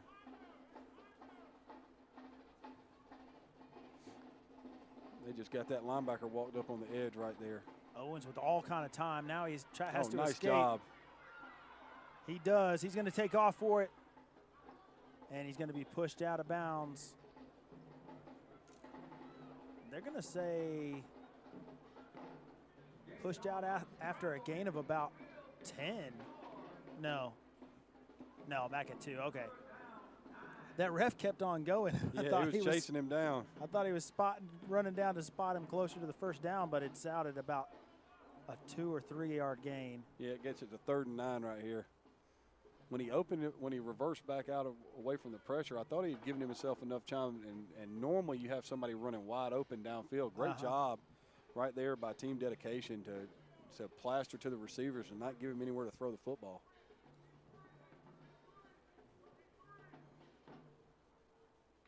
So 3rd and 9. Owens drops back. Finds a man out in the flat. Oh. This one is up in the air and intercepted, and it's going back the distance. Owens, the last man to beat. He beats him to the 10, the 5, and in for the score. Just like that, dedication has Chase Taylor from Stockbridge High School, a 3-star recruit. 8 offers from FSU, Michigan, Mizzou, among others, and he takes it the distance. I thought that helmet looked familiar. Holy cow. And I thought when you said he's going to go the distance, I was like, the quarterback's about to catch him. And then he took about 3 strides, was like, no. Yeah. I'm going to go ahead and get on down this field. And that's just a tough break there for commitment, because that one was out to Henderson in the flat, it looked like, and just kind of popped up out of his hands, and Taylor right there. Just a great heads-up play, being able to take that one out of the air and go all the way back. They're going for 2. They are. They got James Johnson in there. Johnson's going to take the direct snap. He's going to get a lead blocker, and he's, push. After the push, nope, they're going to stop him. He's going to be short. So with 8:45 to go right here, your score is team dedication 20, team commitment 16, and we've seen just about everything now, Coach. We've seen huge kickoff returns. We've seen long field goals. We've seen long passes. And, Coach, the first turnover of the day That is. goes for 6. And that was one of those things, look, it went through the receiver's hands, hit him in the knee, bounced to the defender. We want to thank all of our sponsors for their support. Our 2023 sponsors you can see right there. We've got Coweta Fellowship Christian Athletes, FRE Sports, Sub-Zero Enterprises, Baker Sports, Rydell, the MCA of GA, HBCU Mega Camp, Champions Elite Football Camp, Joe Burns and the family, Joe and Mary Trino. Thank you all for your support. Of course, the Minority Coaches of Georgia Association, Minority Coaches Association of Georgia is putting on this event all weekend. And their mission is to increase the knowledge and development of students and minorities involved in athletics. The MCAof is dedicated to providing a positive atmosphere where issues can be debated and resolved in a timely and respectful manner, to develop student athletes and minority coaches by building character, leadership qualities, time management skills, and professionalism through athletics is their vision. The Minority Coaches Association of Georgia. Here's the kickoff from Team Dedication and Team Commitment in need of an answer here. They were like, we're not kicking it deep.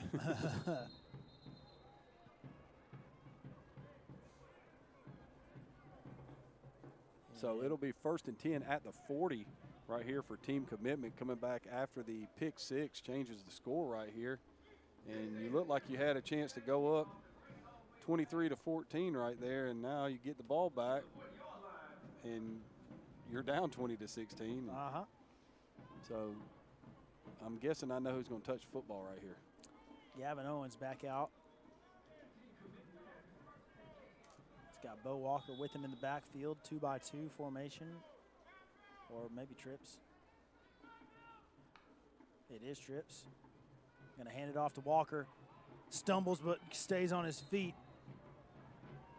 And he's out across the 50 for another big gain. That's another first down brought to you by Rydell right there on the Walker carry. And Walker's got to be pushing the century mark on carries right now, wouldn't you think? Absolutely. I think the only reason why we're questioning if he's at 100 yet is because he hasn't had a whole lot of touches. So 1st and 10, ball is at the 48 of Team Dedication. Here's the jet. They're going to fake it on the counter. Walker has it, cuts it back, cuts back again, stumbles, stays on his feet, stiff arm, down inside the 10, and it's going to be 1st and goal for Team Commitment. And that's another first down brought to you by Rydell as we enter the Coweta FCA red zone. What a run.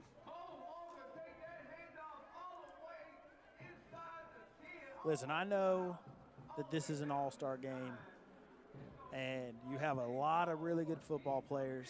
You want to get all of them involved in the game. Everyone has to play 25%, and you want to get touches distributed all around. They're all great, great football players. But, man. That was impressive. The timing on that play was impressive, too. Going with the 6-man front. And Walker doesn't have a whole lot of room to work. And there's a flag down in the back end.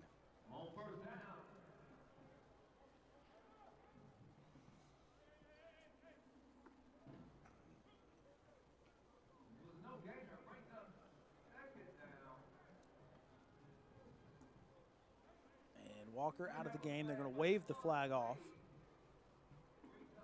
Walker comes out. Henderson comes in. And Henderson is also a very, very good back. Let's not let the glitz and glam of Walker take away from Henderson here. They're going to give it to him. And he just has nowhere to go either as it completely collapses. Dedication swarming. That 6-man front they just can't do anything with. You got to pull that and throw the slant off the backside right there. Henderson going backward. So that's now 3rd and goal from the 13 right here. Not a good position to be in. Not exactly.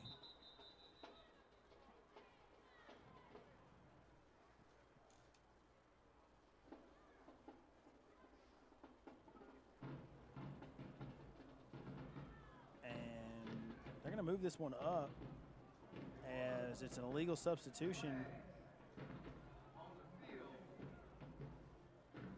on the defense. Said they had 12. Were they playing with 12? Because that would explain that would explain a lot on that last play. Might have been.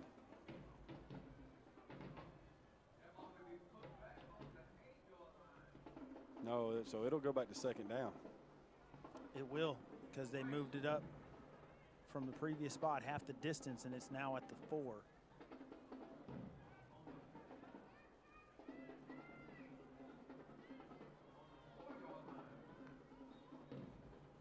Speed option here. Owens is going to keep it himself and go in for the score, but we do have a whistle. They weren't ready for the ball. The referees weren't ready.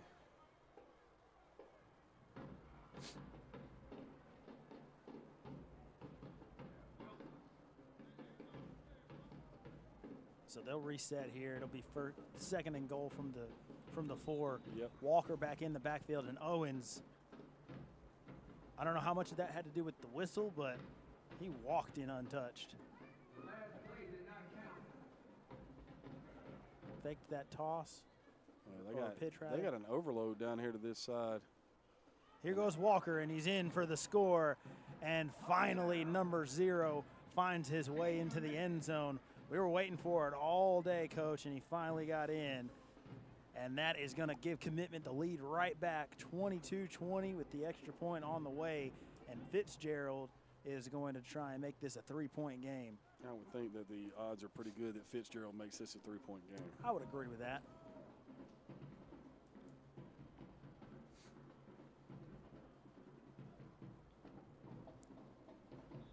Stanley on to hold for Fitzgerald. Fitzgerald also has his long snapper, Chasen Glenn, out of Colquitt County, who made the trip.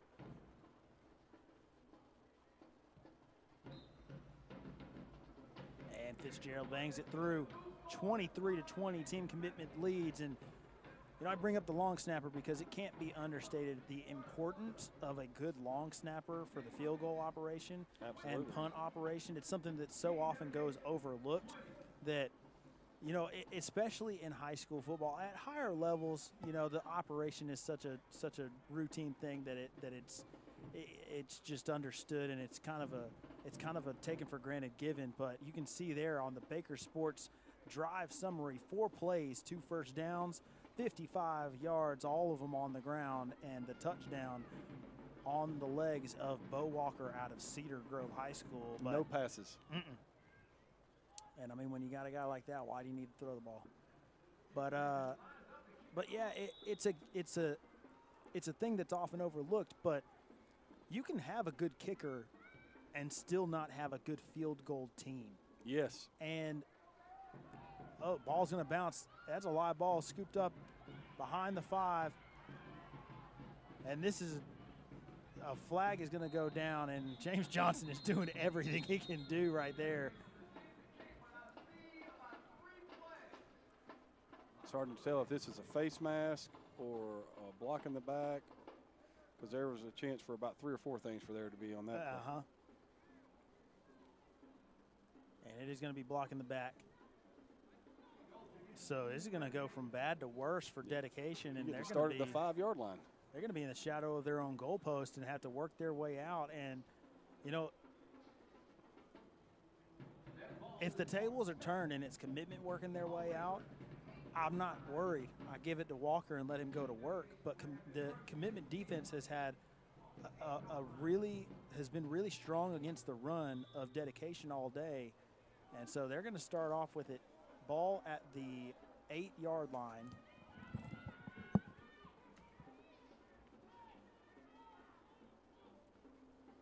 And they're going cover 0 right now. Empty set for dedication.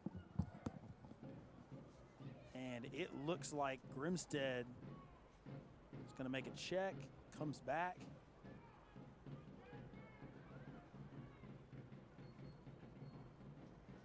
Did he catch that? They're going to throw it out, and they'd say he caught it, and he probably shouldn't have because it's a loss of 2. That was Johnson again.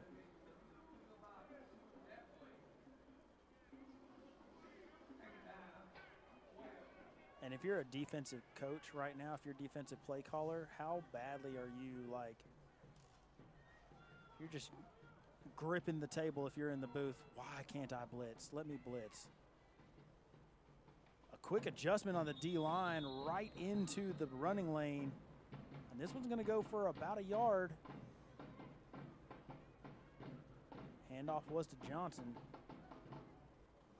They'll give him 3 after the 2-yard loss. We'll bring up 3rd down and 9.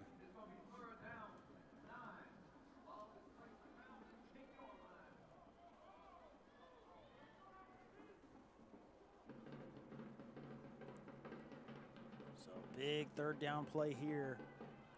Grimstead looking down the field, in the middle of the field, and incomplete, batted away. What a play. Team Commitment Cavius Leonard from Callaway making up on what was an underthrown ball very nearly with the interception himself. And if Grimstead lays that out to him, it's a runaway touchdown. But as it stands, it's going to be incomplete. Third down conversion failed, and they're facing a punt out of their own end zone. Jonathan Rodriguez on to punt this one away.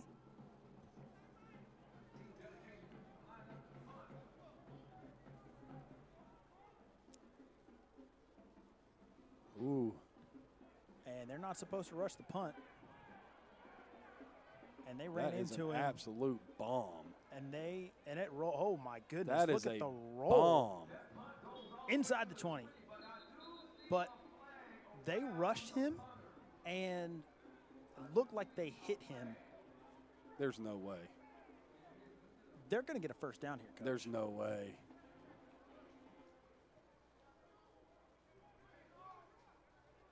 If they don't get a first down, then I would take that punt. He just kicked that ball 1,000 yards. They gave him the first down. They did. Holy smokes.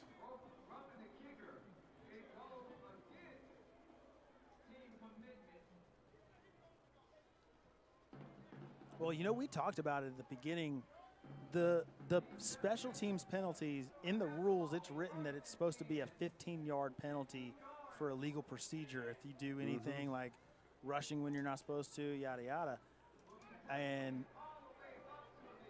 that is a huge break for dedication. It is. Because that keeps a drive alive. Now, to be fair, they flipped the field entirely. They did. But you'd much rather keep the ball, of course. Handoff is going to go to Johnson. He's going to cut it back.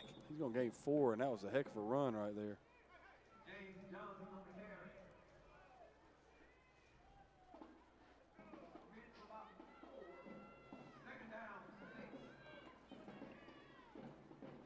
Dedication going with a little bit of tempo now here. Giving it back to Johnson around the edge. They got it sealed. He's got the first. He's got more. He's got one missed. He's to the 40, the 30. He's got to outrun one man, and he doesn't. Taken down at about the 25. Johnson with a huge run. He's at the 15. So you have a first down brought to you by Rydell as you enter the Coweta FCA red zone. And James stands up and is like, "Can I get one, please?" When he headed to the sideline right there, I was like, he's going to try to tightrope that thing. He runs right by the guy. That was great.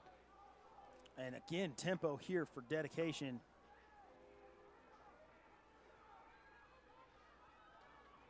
And a hard run there.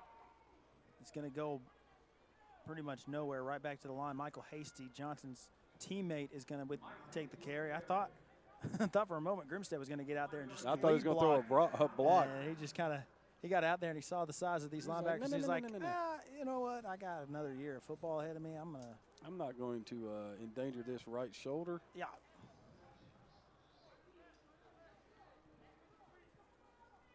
So 2nd and 9 here at the 14. Got out there and saw Javon Favors and was like, he's going to LSU. Yes. I'm going to German suplex there. We have that is Makai Williams-Lee. We have an injured player down. Making the tackle on Caleb Aker out of Villa Rica. There's a gain of 1 on that and bring up 3rd and 8.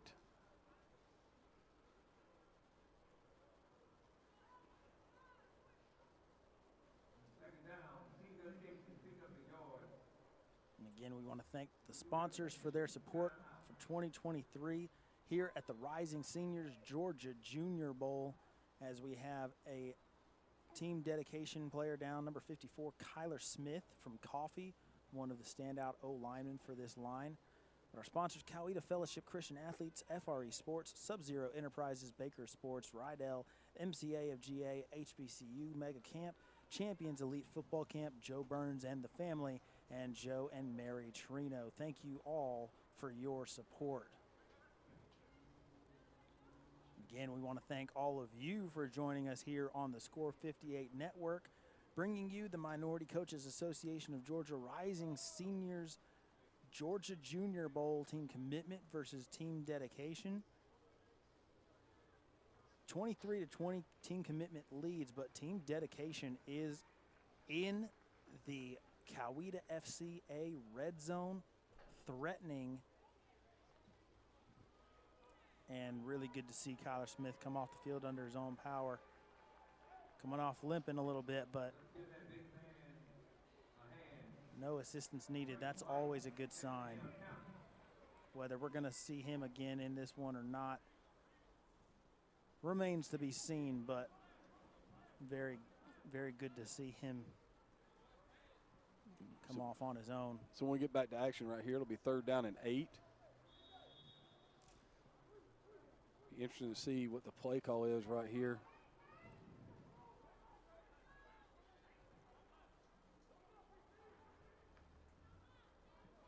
They're going to throw for it, and an incomplete, although a flag is down. On 3rd down, misfire. But I do see a flag around the 5-yard line.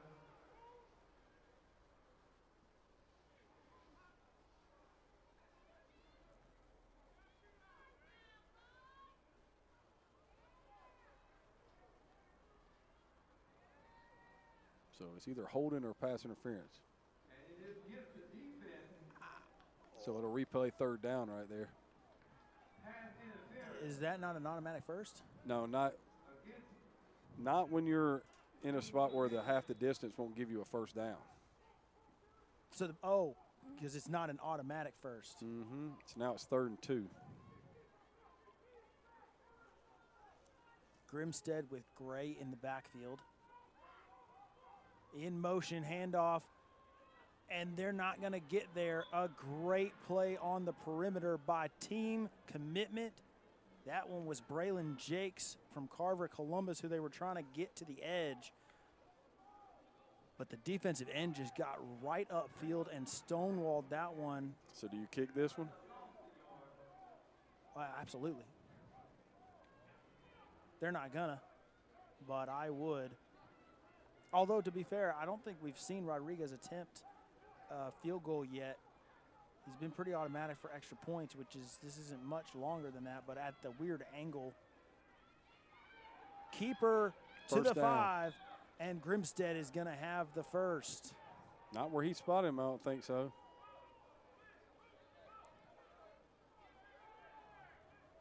Oh, wow. They're going to turn it over on downs. It is a turnover on downs. They're not going to give it to him. I thought that last late lunge was able to get there, but no, Team Commitment defense is going to hold. So after the roughing the punter penalty gave them new life, And the huge run. they are able to hold in the Coweta FCA red zone. And now, ball at the 6, it's exactly where we were just at. You're in the shadow of your own goalpost, It is. except Team Commitment has somebody. Now, if he breaks this one, they got both of them in the Oh, backfield my at the same goodness. time. Pick your poison. Split back shotgun with Henderson and Walker both there. And neither one of them is going to take it. It's going to be Stanley. TJ Stanley out of Toombs County, the other quarterback for Team Commitment. Gain of 3, it'll bring up 2nd down and 7. And that should take us to the 4th quarter, man. That's what the buzzer means. And 23-20, Team Commitment leads. It's a 2-point game at halftime. It is a 3-point game now. And we are in store for an explosive 4th quarter, Coach. I agree. I think this is going to be one of the most, first of all, with all the athletes and the players you have on the field. Second of all, now is the time where, you start looking at the 15 minutes on the clock, the 4 on the clock, and you're like, all right, it's winning time now. So there's going to be some guys selling out right here because nobody wants to lose. This is where the competitive nature of this comes into. And you got, as ironic as it is, if your team dedication right here and you're going into this thing down 3 points, but you've got them backed up.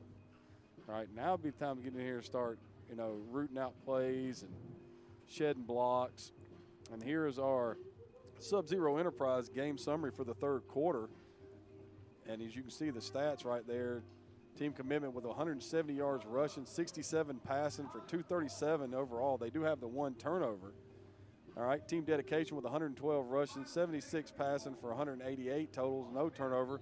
And the 1 turnover, realistically, kind of is the reason why the offensive stat numbers are different. Yeah. Because you lose a possession there. Well, and, I mean, correct me if I'm wrong, but as we see the Sub-Zero Enterprises game summary, wasn't that the same amount of passing yards as team dedication, team commitment had at halftime? It is. Here goes Walker, swing pass, and he's out in the open. Oh, and oh no, he runs into his own man. A great play by, hey, guess who's out there playing corner? James Johnson. So it'll be 3rd down and 3. And if not for an excellent job of not allowing the block to get set out there. He just took the block and put it into Walker. Yeah. So 3rd down and 3. Handoff is going to go to Walker, and they're going to bottle him up in the backfield. He's got nowhere to go. It's going to bring up 4th down and about 4 right here. Are we going to see our first team commitment punt? I know one thing, the second punt from team dedication went about 75 yards. Because if you think about where he kicked that ball from. He kicked it out of his end zone. I know, but I'm talking about just from the line of scrimmage, and then it stopped at the 20-yard line. I mean, that was it was a well, rocket. It's at least 80 because it was inside the 20. I mean, that was just a bomb, dude. An absolute bomb. So they are going to punt. And guess who's back to field it? He'll definitely be back for me. So we've seen him excellent all day kicking the football, Brett Fitzgerald. Let's see how he does punting it. Waiting.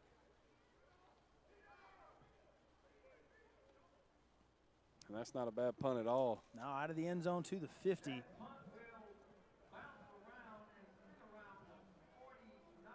So 1st and 10 now. And we're down to 11 minutes. So all of that almost took 4 minutes, Coach. This clock is going to evaporate quickly. And one of the things you haven't seen much, you haven't seen timeouts being called because of personnel or anything like that. These guys have been, the operation has been so smooth and so clean. Here's Johnson on the jet. What a block on the outside by Gray. And they're going to eventually take him down. Tackle was made by Zion Lawson out of Maynard Jackson. Gain of 7 to be 2nd and 3.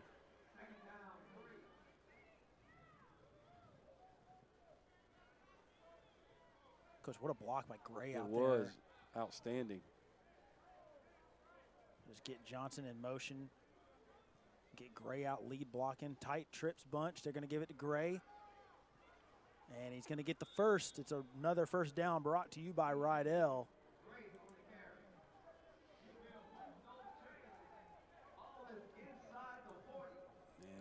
And we got ourselves, we got ourselves a chance to have an outstanding finish. Yes, we do. Handoff is going to go for nothing. No gain. It's Lawson again in on the tackle along with Dontrell Glover. No. Yeah, Dontrell Glover. The offensive lineman from Langston Hughes. I told you, Coach, it's time to win the game. Yeah.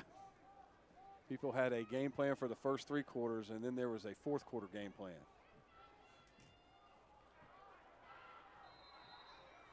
And we're going to have a rare penalty in the game. It'll be encroachment on team commitment.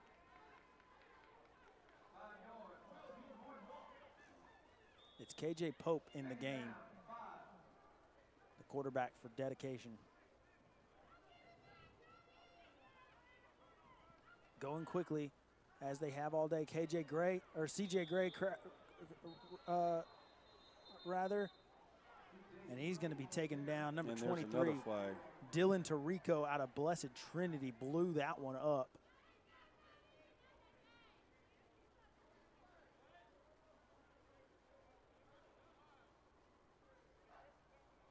You get a face mask right here. So that face mask will be another first down brought to you by Rydell.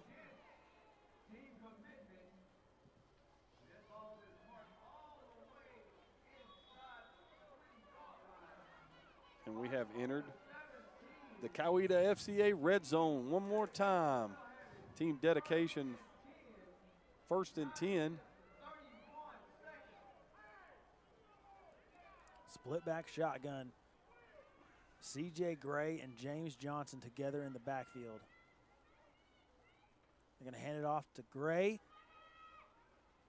He's going to pick his spot and get about 2. No, excuse me, I take it back. That's Johnson on the carry. Son is wreaking havoc with those numbers.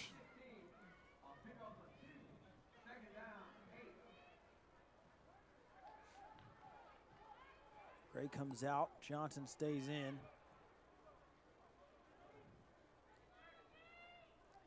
Trips to the field. And he's got to get rid of it. And he can't get away. And we talked about it at halftime. Anthony Wilson in on the sack.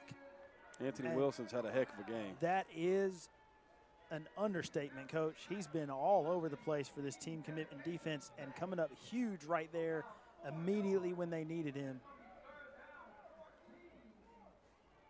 So now, down 3 right here. Probably want to try to get something where you don't lose any more yards, keep yourself in field goal range. You're looking at almost a 40-yard field goal right here. But it's still, oh no, sorry, double sticks. I was going to say it was still only like 3rd and 4, but it's 3rd and 14. That's right. Steps up. He's going to take off. Spins out of a tackle, but can't get away from him. It's Tarico once more. And I like that. That's a nice, safe play. Get the yards that you can get. Javon Favors. 4th and about 5 or 6 right here. Javon Favors, the future LSU Tiger, closing down on him as well. It was in there. And I believe that we're going to see Jonathan Rodriguez from McEachern High School come on to attempt a field goal. Braden Coe from Coffee is the long snapper for team dedication. And guess who's holding? Yeah, Johnson's holding. I think he held for Douglas County.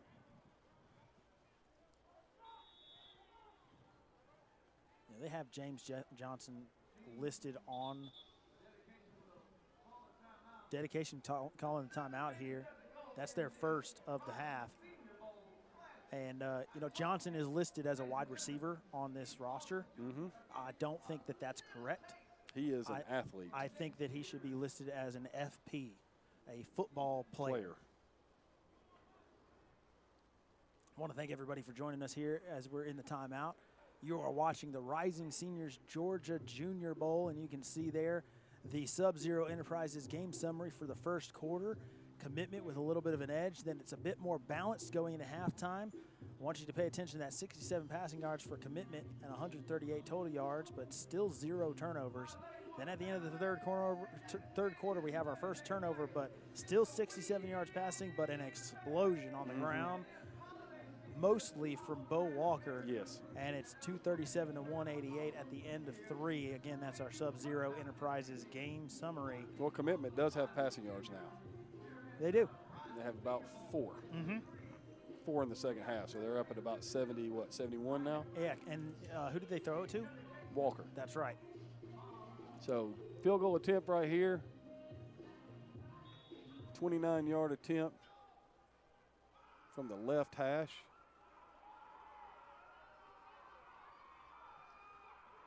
Snap, touch, kick is away. And it is good, and we are tied, Coach. 23-23. And there is 6:55 to go. I would be stunned if we come out and do not get a steady diet Of Walker? of Bo Walker. You know what?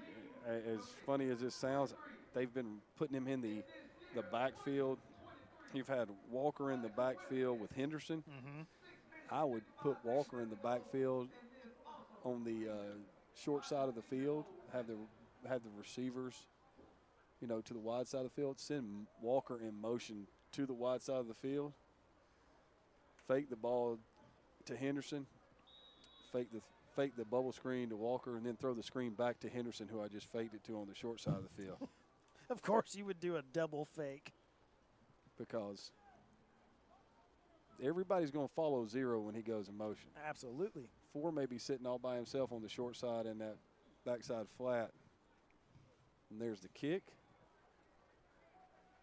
Oh, no. And this one's going to go out of bounds. Yikes. I would make them kick it again. I want you to kick it to Bo Walker or Robert Henderson. I wouldn't. I would say we're going to score, but we want to take some more time so you don't have the chance to score. Fair. I'm going to take this ball at the 35. Wait. Oh, they did, Coach. They're going to make him kick it again. They're like, no. You're getting off that easy. Matter of fact, we're going to back you up. So let's see if you kick it out of bounds again. So you got to kick this one off from your own 30. And this is danger, Will Robinson, danger. Because there is a chance that somebody catches this ball going real fast towards your end zone, and if they make one person miss, or if you get one block in the right spot, the scoreboard flips. The only problem is you give every team, you know, 6 minutes and 30 seconds left to tie you. Now, here's the thing. If you're in there and you get the ball, you score to tie the game. Let's say you score to make it 30-29. With 10 seconds left. You're going for 2 to win it? No, I'm playing overtime. And here's Henderson. Henderson's got a crease. Good coverage. Closes very quickly, avoids a couple, but is eventually taken down by number 3, Caleb Aker, with authority, Villarica. And, Coach, guess who's coming out to play defense? I would guess Johnson's coming out to play defense. Yeah, you got James Johnson at one corner, and you got Jonte Gilbert, the number 38 ranked player in the nation, at the other corner. Right now, I don't think they're worried about throwing the ball. I don't even need a quarterback on the field with that. 6:46. I might take my quarterback off the field and just direct snap it to Bo. So 1st and 10, ball is at the 46 right here for team. They're going to get a free 5 yards. They were like, we just want to let you know we're here.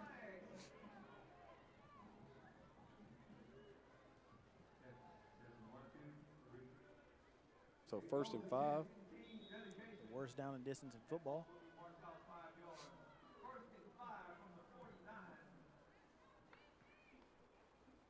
And here's Walker. And you hit him at the line of scrimmage, and he gets 4 yards.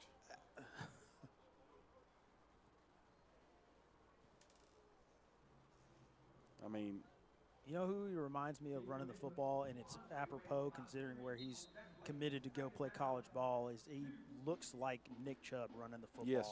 Just that. Yes, he does look like Nick Chubb.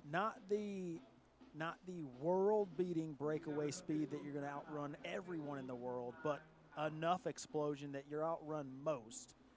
But then just a load downhill as we have a downed dedication player. And that sun is making it real hard to see the number.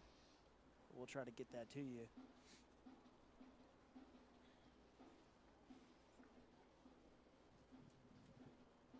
believe that is Jamarcus Hester out of Winder Barrow.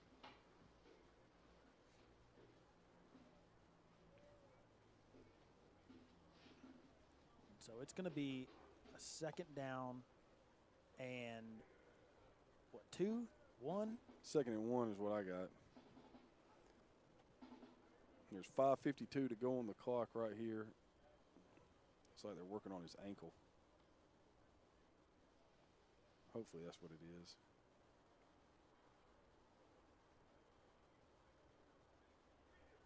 Looks like maybe No, knee. I saw it after. I thought she was trying to rotate the ankle, and then I saw what she was grabbing. I just stopped commenting about it now. Yeah. But thank you for the support to all of our 2023 sponsors. We have Coweta Fellowship Christian Athletes, FRE Sports, Sub-Zero Enterprises, Baker Sports, Rydell, the Minority Coaches Association of Georgia, HBCU Mega Camp, Champions Elite Football Camp, Joe Burns and the family, and Joe and Mary Trino. Again, thank you for your support for this Rising Seniors Georgia's Junior Bowl, brought to you by the Minority Coaches Association of Georgia. So it is 2nd and 2. So we gained 3 right there. Start the clock right up. We roll at 5:50 and counting right now.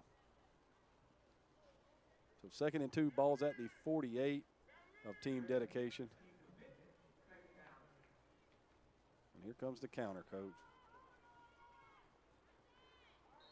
Bo's going to get a first, but not much else. And actually, I take that back. That's Henderson. And that will be another first down brought to you by Rydell. And we've had quite a few of those this afternoon, Coach. We have, and I think if they get one more, Team Commitment is in field goal range. 35-yard line, you got to get one more first down. You're right at it.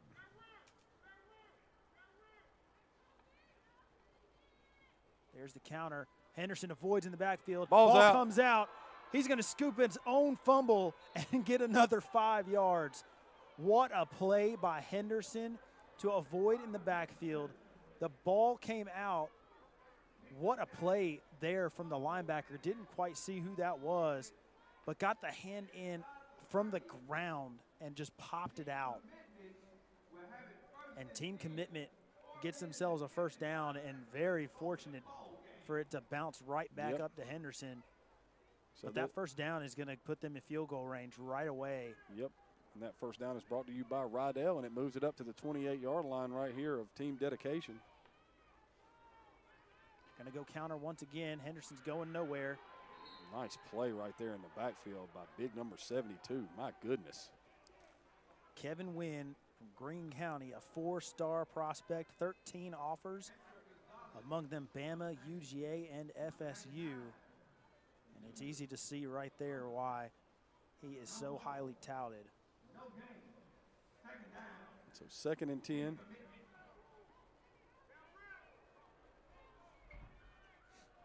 like, we talked about it. They're taking their time.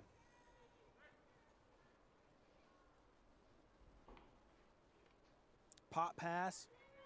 He's got some blockers out in front. He's got the edge, and he's going to be forced out of bounds by Johnson. On the carry was DeMarcus Gardner out of Cedartown.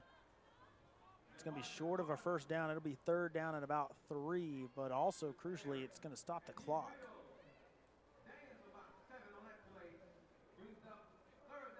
But a great job blocking outside. Looked like that was Damona Ajiawan. I apologize. Damona out of Duluth High School, and then Robert Henderson got out there on the edge as well and helped block. So it's 3rd down and 3 right here.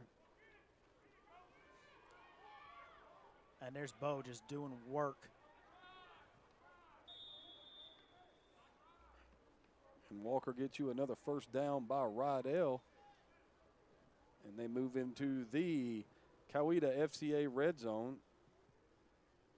And, right now, this is just exactly what you wanted to do. And they're running the clock.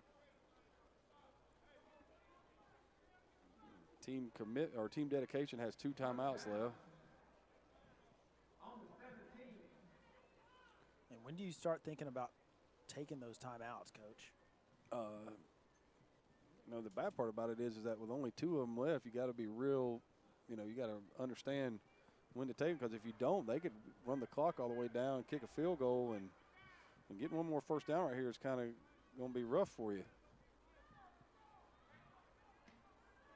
Here's the shift. Handoff goes back to Bo. He's going to bounce it outside, make Might one score. Miss. He's going to cut it back. And he's going to And score. he's going to get in for the score. Bo Walker is unreal.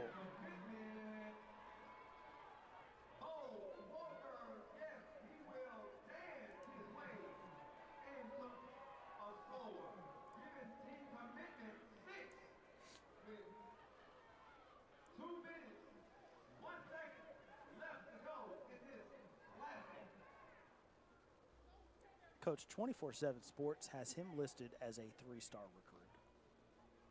I refuse to make a comment about people that do that job that I don't do.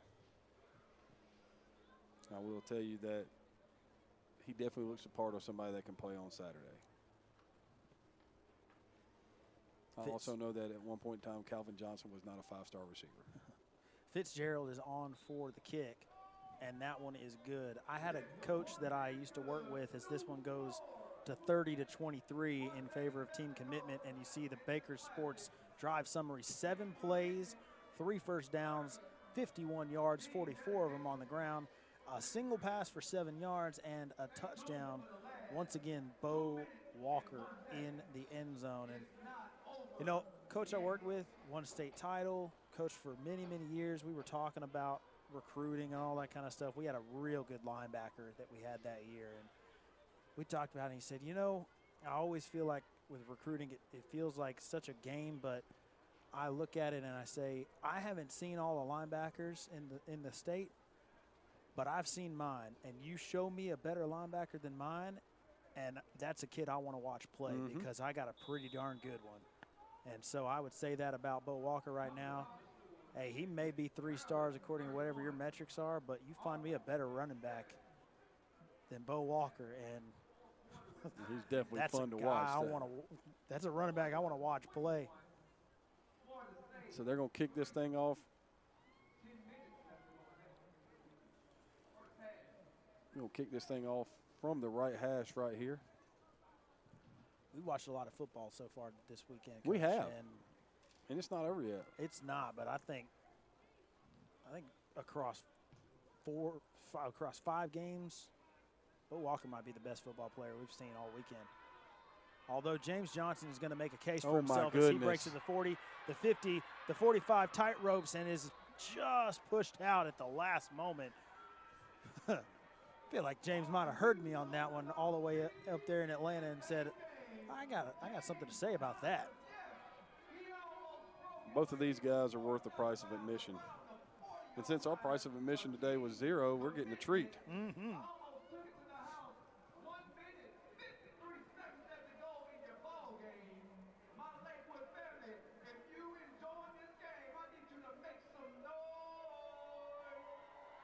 (30-23), 2 timeouts, under 2 minutes to play.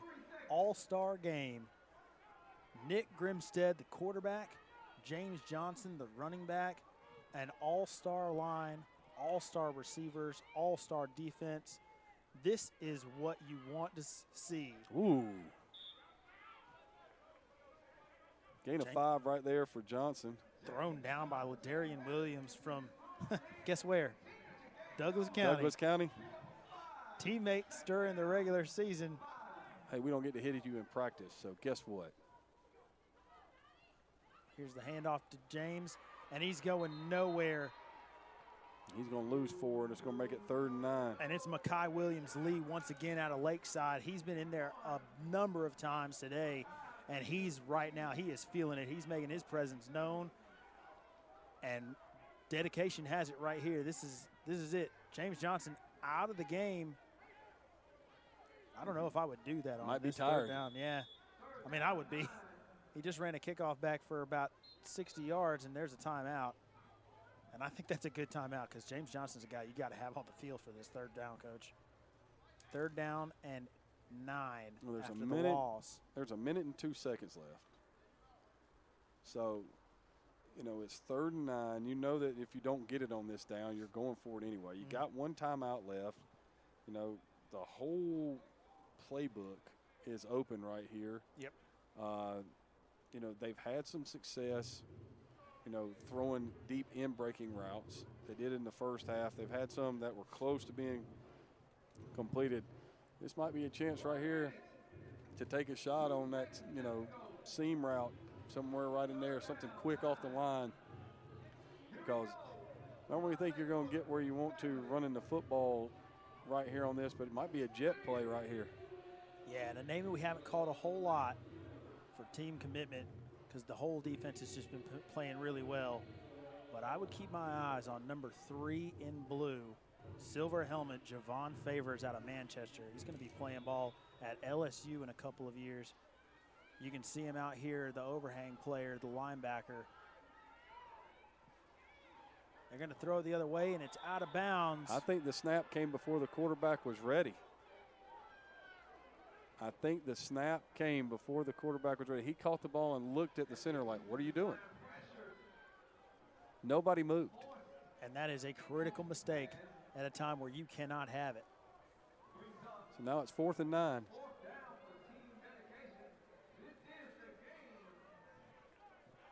So 59 seconds left, 4th and 9, ball's at the 39. So you got to get it to the 30 right here.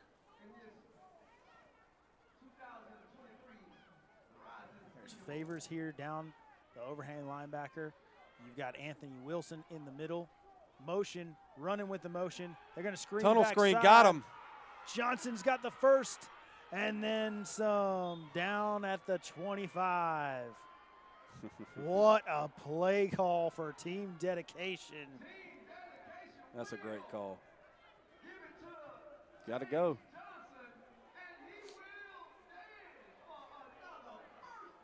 That was another first down brought to you by Rydell. Gets it to the 25. 1st and 10. Grimstead running out, trying to direct traffic, trying Holy to float smokes. it, and he gets it to him just out of bounds. And Favors was in coverage there on Andrew Leslie and just lost him as Grimstead scramble drill just got Favors kind of caught in no man's land. And you got another first down brought to you by Rydell as you enter the Coweta FCA red zone, and that was just improvisation, man. Yeah, Grimstead signaled Leslie on. He just said, no, go, just go. Just go, and I'll get it to you. He did, and then Leslie went almost the distance again. And crucially, he got out of bounds. There's the jet. Here's the handoff to Johnson, going nowhere, but he makes a couple miss, and he's going to be stopped. And they're going to call their last timeout with 16 seconds left. And I think it was Favors who closed that down on the outside, got upfield on the perimeter. All right, so we had a game before this where the last play of the game was in the end zone for a chance to win, and I was like, it's going to be hard to top that one. Yep, and I was wrong. You got there the player of the game, and it's obvious, regardless of how this goes. We know who these are. It's Bo Walker and James Johnson. We've been saying their names all day long, and it's James Johnson with the ball in his hands right there at the end with a chance to score.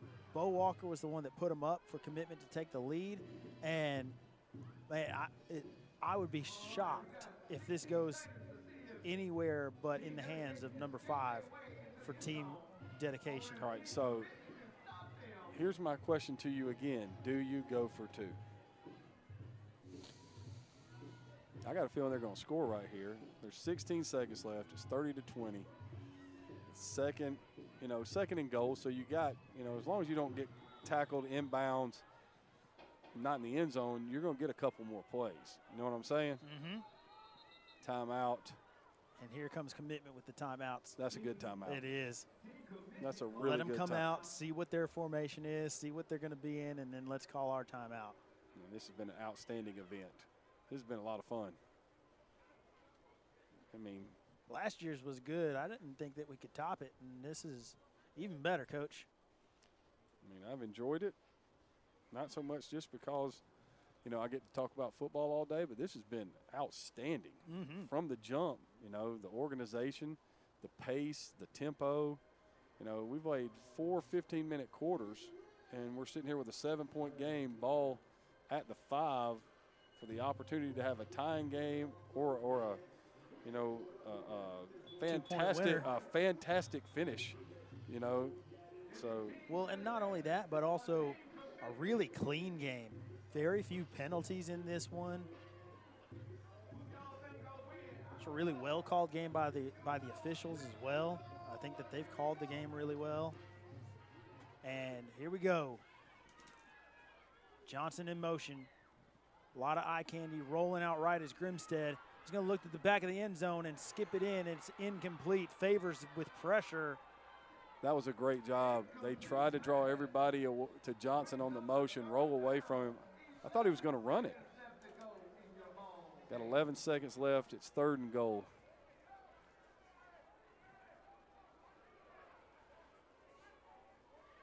And we got a change at quarterback. Here comes TJ No, excuse me. No, I apologize. That's a receiver. Braylon Jakes out there coming in. We're going to go trips left. Johnson in the backfield along with Grimstead. Hey, hand it to Johnson and let him throw it. We haven't done that yet today. And we've seen that before. Here's the speed option. He's going to pitch to him. He's going to get the corner. He's going to score. Get the touchdown. James Johnson in for the score. We're an extra point away from a tied game and overtime, Coach. Great call. That's a great call. Because everybody was expecting the pass.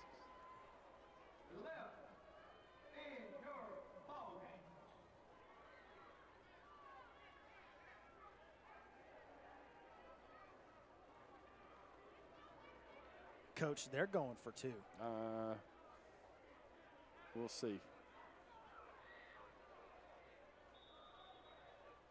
Coach, they're going for 2.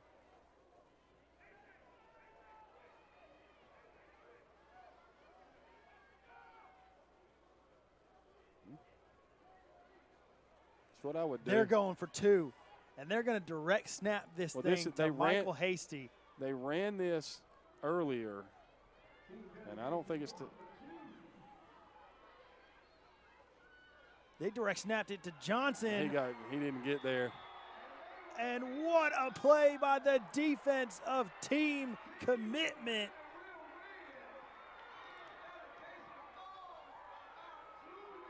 It is Zion Lawson of Maynard Jackson who got in and made the stop on James Johnson.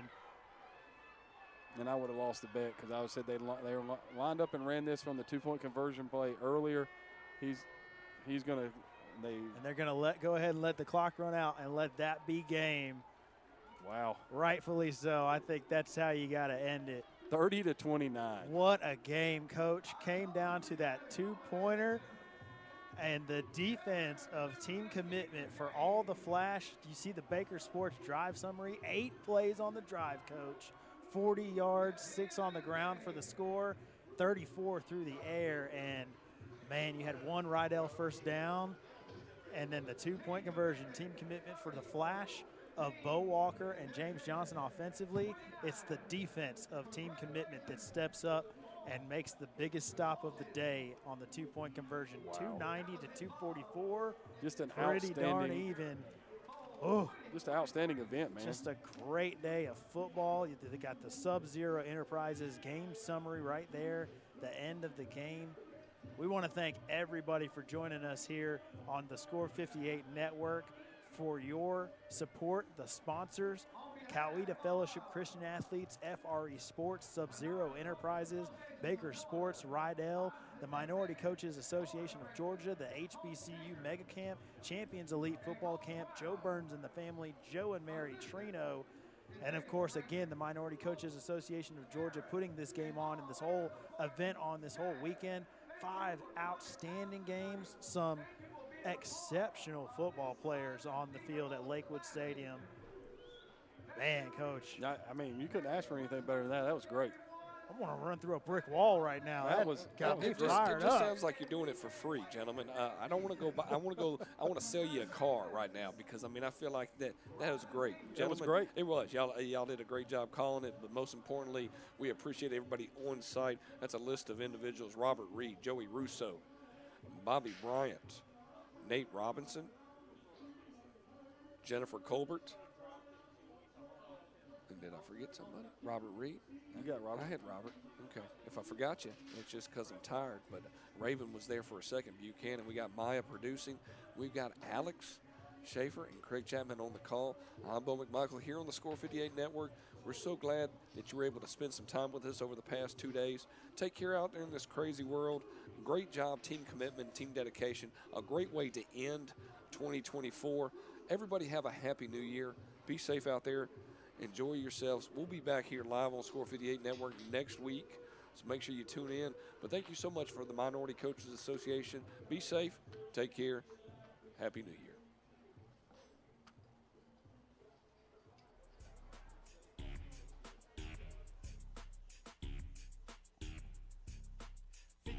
Live is the place to be for quality broadcast for you to see. They deliver prime coverage like Amazon. No matter what day of the week you see them on, you don't need to double check. The truth is clearer than air. Treat it like a viral video and share. There's no comparison, no equal to mention. You can see for yourself. Let it have your attention. From the beginning, you'll see what you would have hated to miss. And the recapable moments, so keep dropping the hits. Turn up the volume, grab your favorite seat, so sit back right now and enjoy what's on screen.